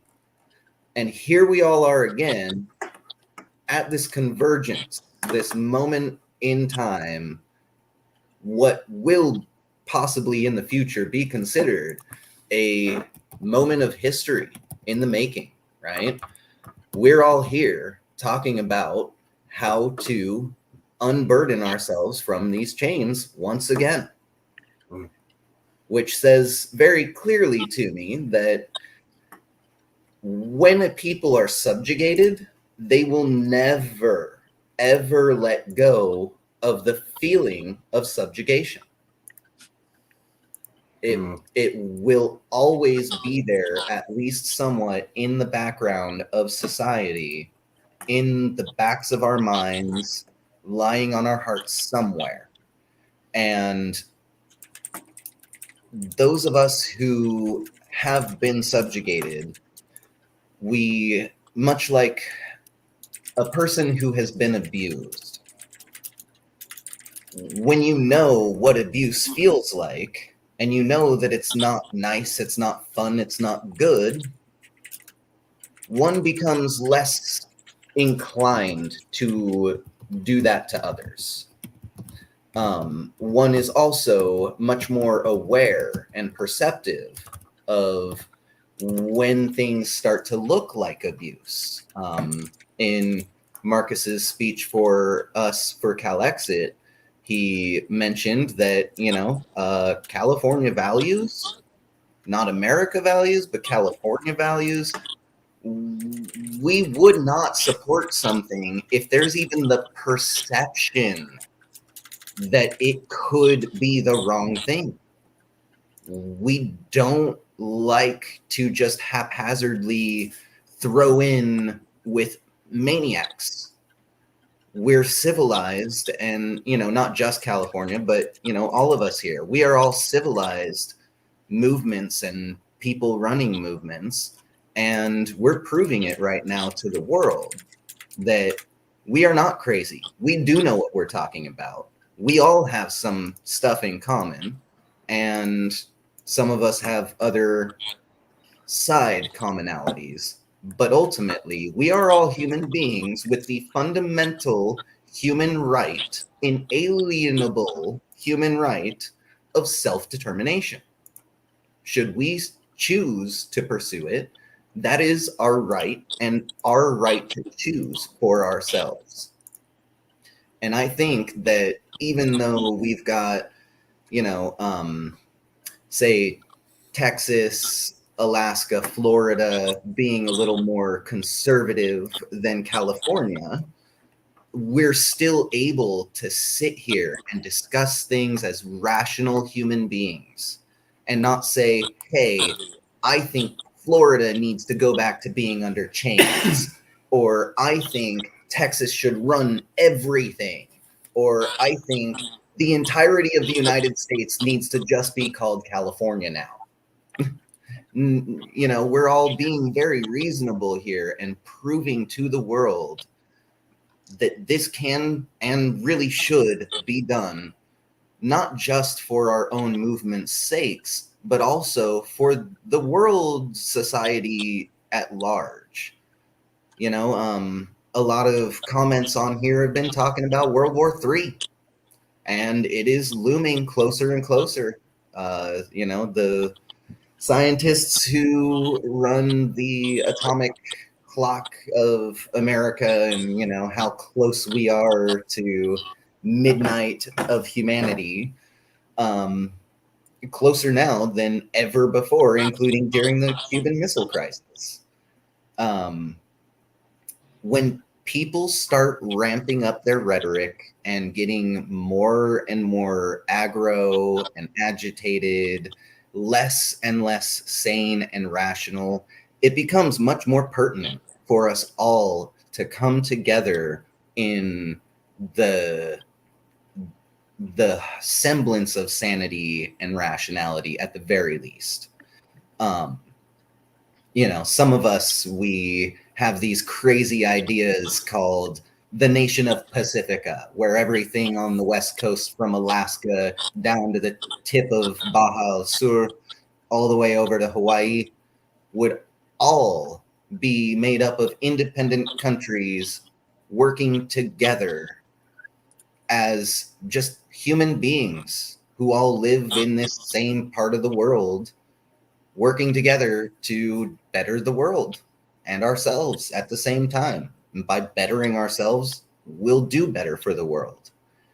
Seeing folks like Jack Miller here, who's been at it for a long time, longer than Marcus and I. And, you know, we always get called the old game in town, you know, and, you know, seeing someone who faces so much diversity, you know, we like to think that we've got it really hard, and we do. We have to, you know, combat, you know, certain media personalities saying for a fact and then throwing out blatant lies. But even more so, we have people who face even greater diversity, even greater challenges, larger challenges than what we might have to face for our own movements. And this is when it becomes pertinent for us all to work together.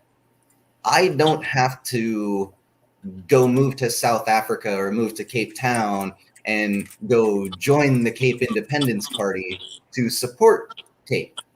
All I need to do is keep in mind, Cape wants self-determination.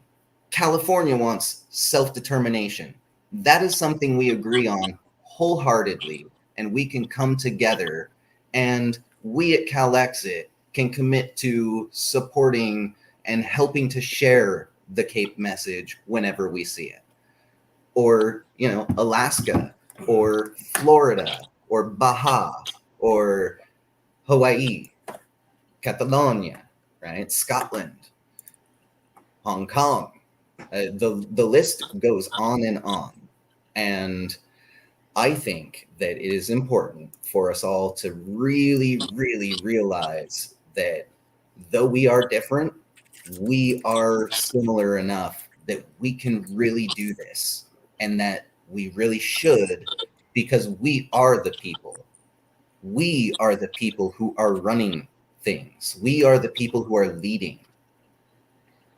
Another Mandela quote is that for a true leader to truly lead, or something like that, they must be willing to sacrifice everything of themselves. Oh, yeah.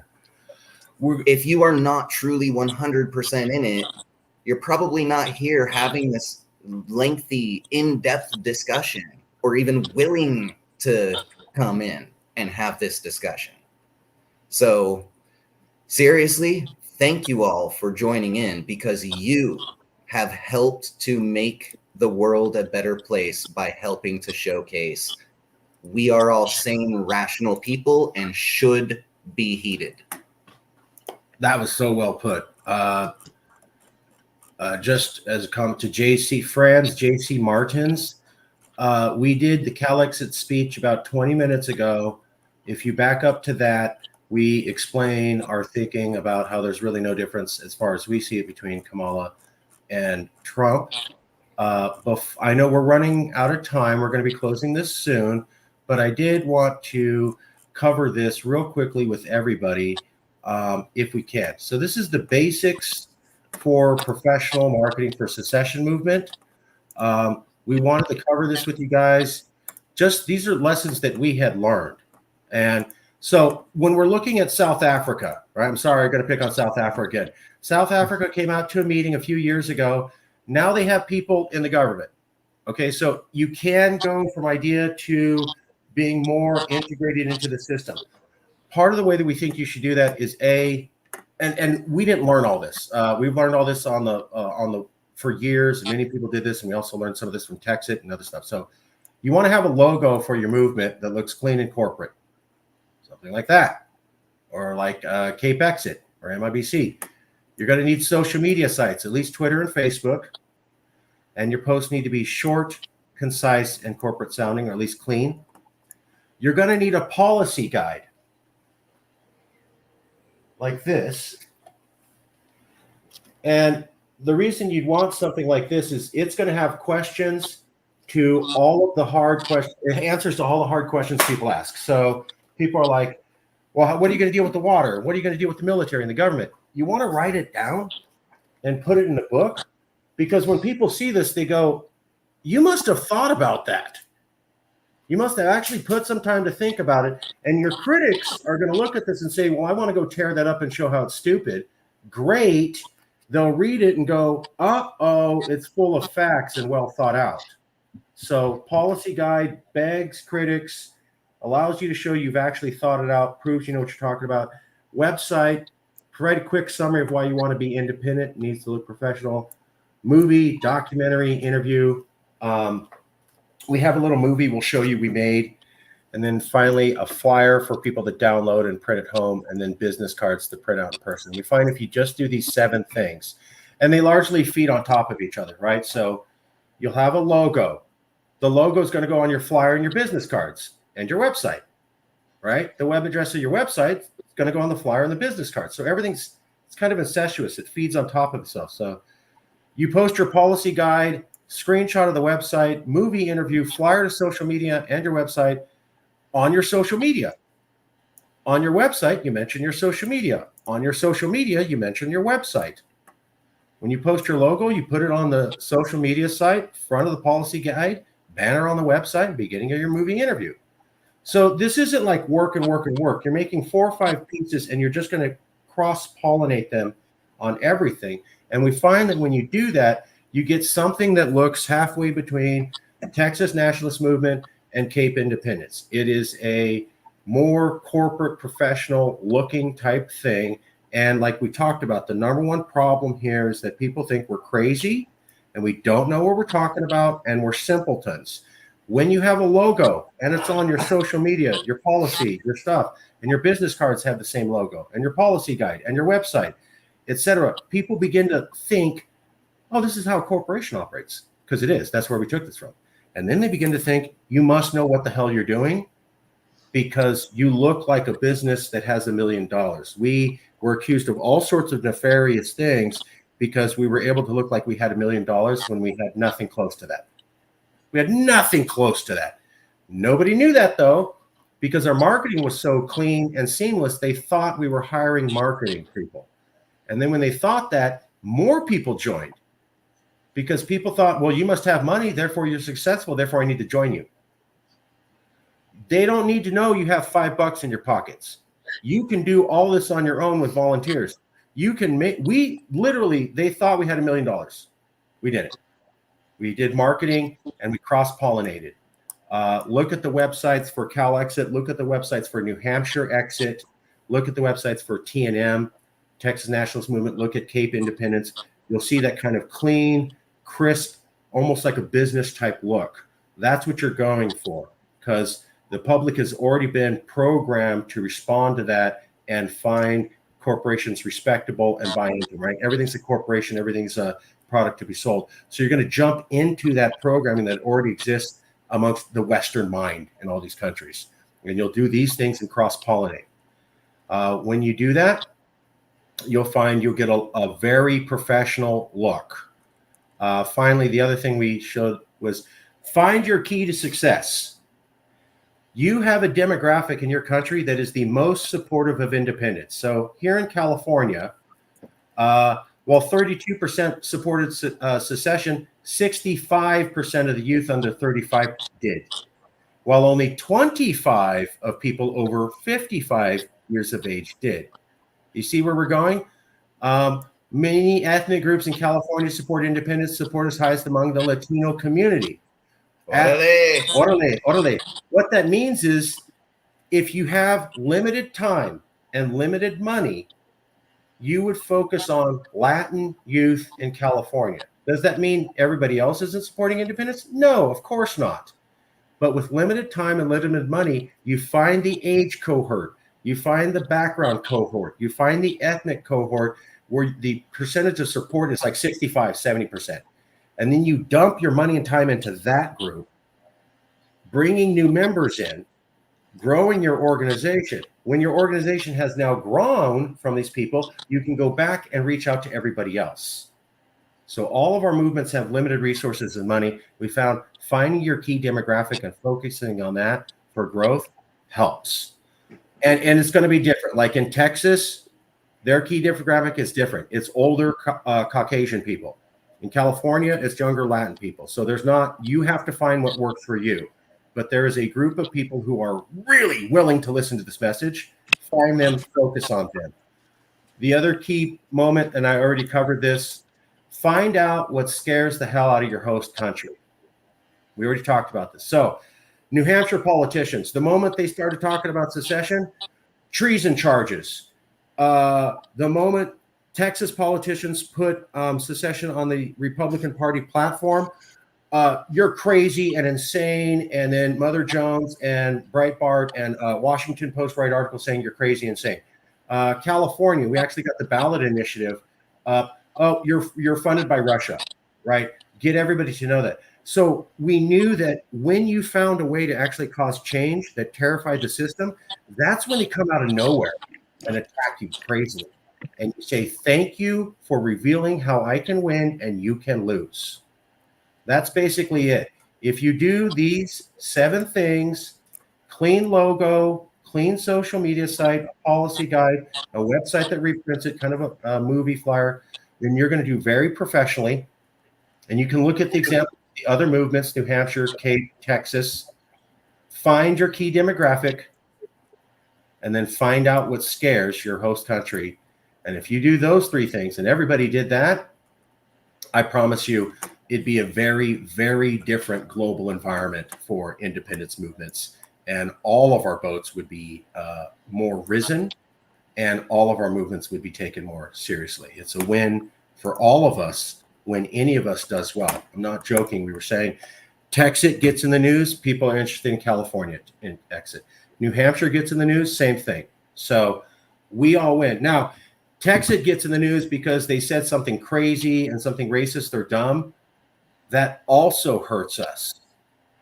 California gets in the news saying reasonable, smart stuff. People in Texas work. So when we say crazy things, it hurts all the movements. When we say smart things, it helps all the movements.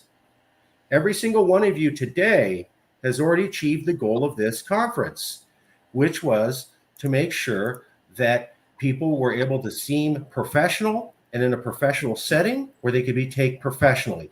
All of you accomplished that. So we achieved our goal today. But let me point out to you, this is the first conference of its kind in a decade. Imagine if we were at our 10th conference of this. We're at our first. Well, it really burns when you're called a treason, and when persecution is as alive as it is in Mexico, you kind of get scared. So that's why we tone it down a bit. I get it, but that's why we also offered this, Jay, was so that there is a safe place that we could offer. I'm just pointing out, Cape was at the discussion stage. They're in politics. Texas was in the discussion stage. They're in politics. New Hampshire was in the discussion stage. They're in politics. That's when the attack happened. All of us are having a professional conference now. Imagine if all of you had a professional looking website, logo, policy guide, and movie, all of you, all 7 to 12 of us ready to go. And nobody looked amateur. Everybody looked professional. And we were on our 5th one of these summits, and all of you had your policy guide published. I promise you, the global media environment for respectability for all of our movements would be nowhere near what you can imagine right now. I'm not going to say that's success, but I am saying we're nowhere near. Picture, guys, if we were 5 of these in and all of you had websites and we're going, damn, you guys look too corporate and too well-resourced, where would we be? We would be massively more respected today than we are now. That's the whole point. All boats rise together. We all benefit from being professional. And Calexit is here. We're going to offer our services to you guys free of charge initially. So if anybody wants help with the policy guide or logos, we're here. We're not going to push that because that seems pushy. If you want it, come and ask us. We're willing to help. But we wanted to point out everybody needs to look more professional. Everybody needs to have this branding, and we all of us win when we do that. I'm going to shut up now. Comments from anybody?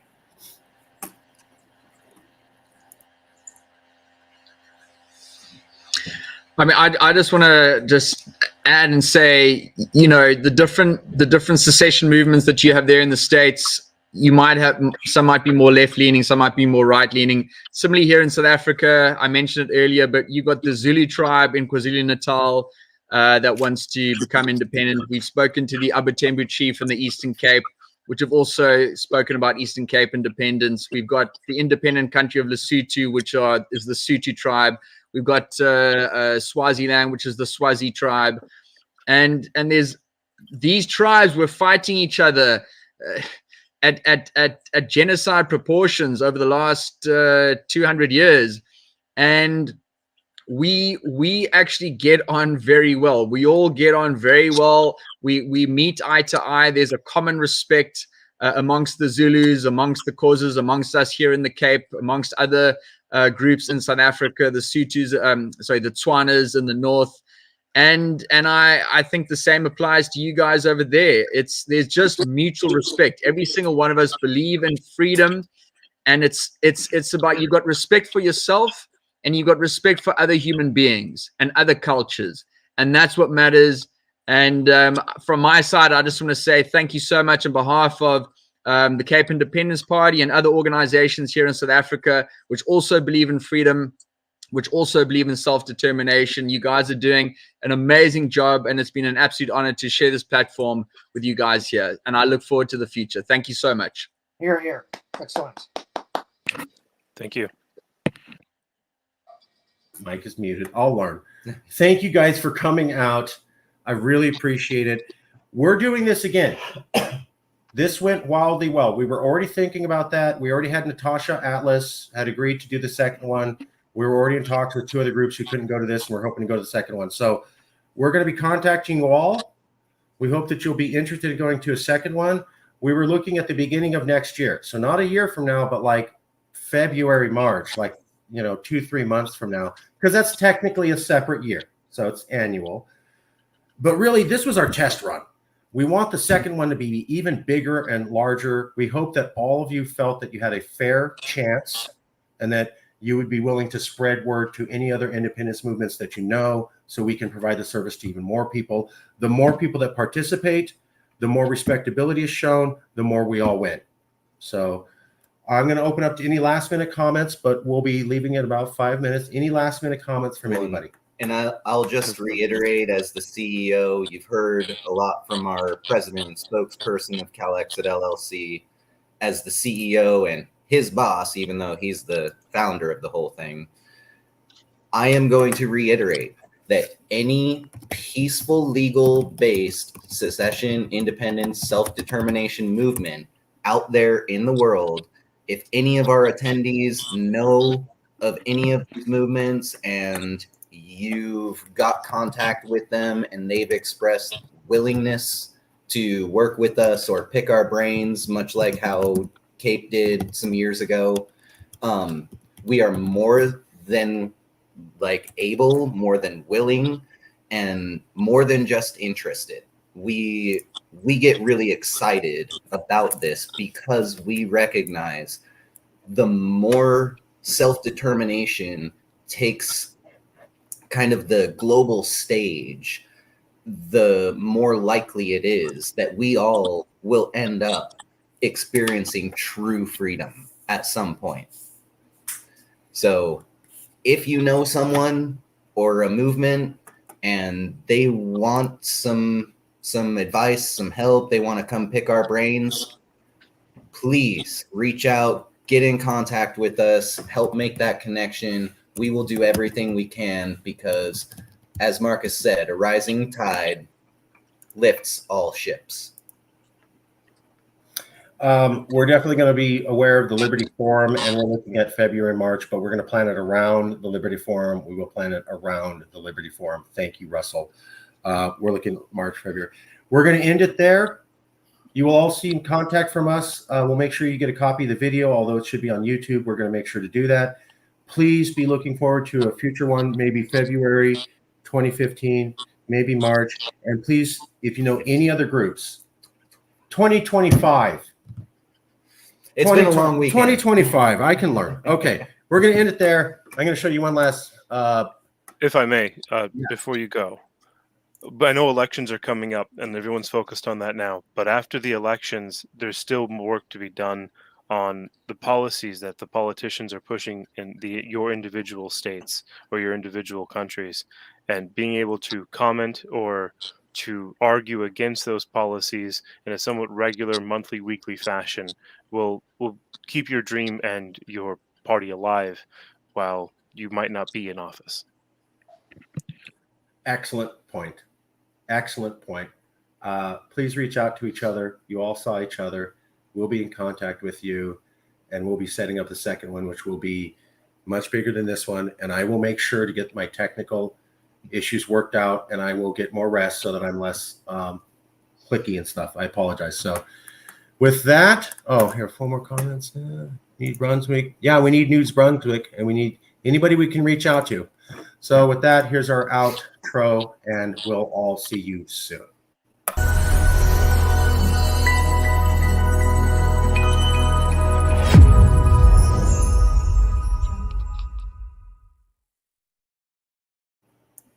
Thank you all.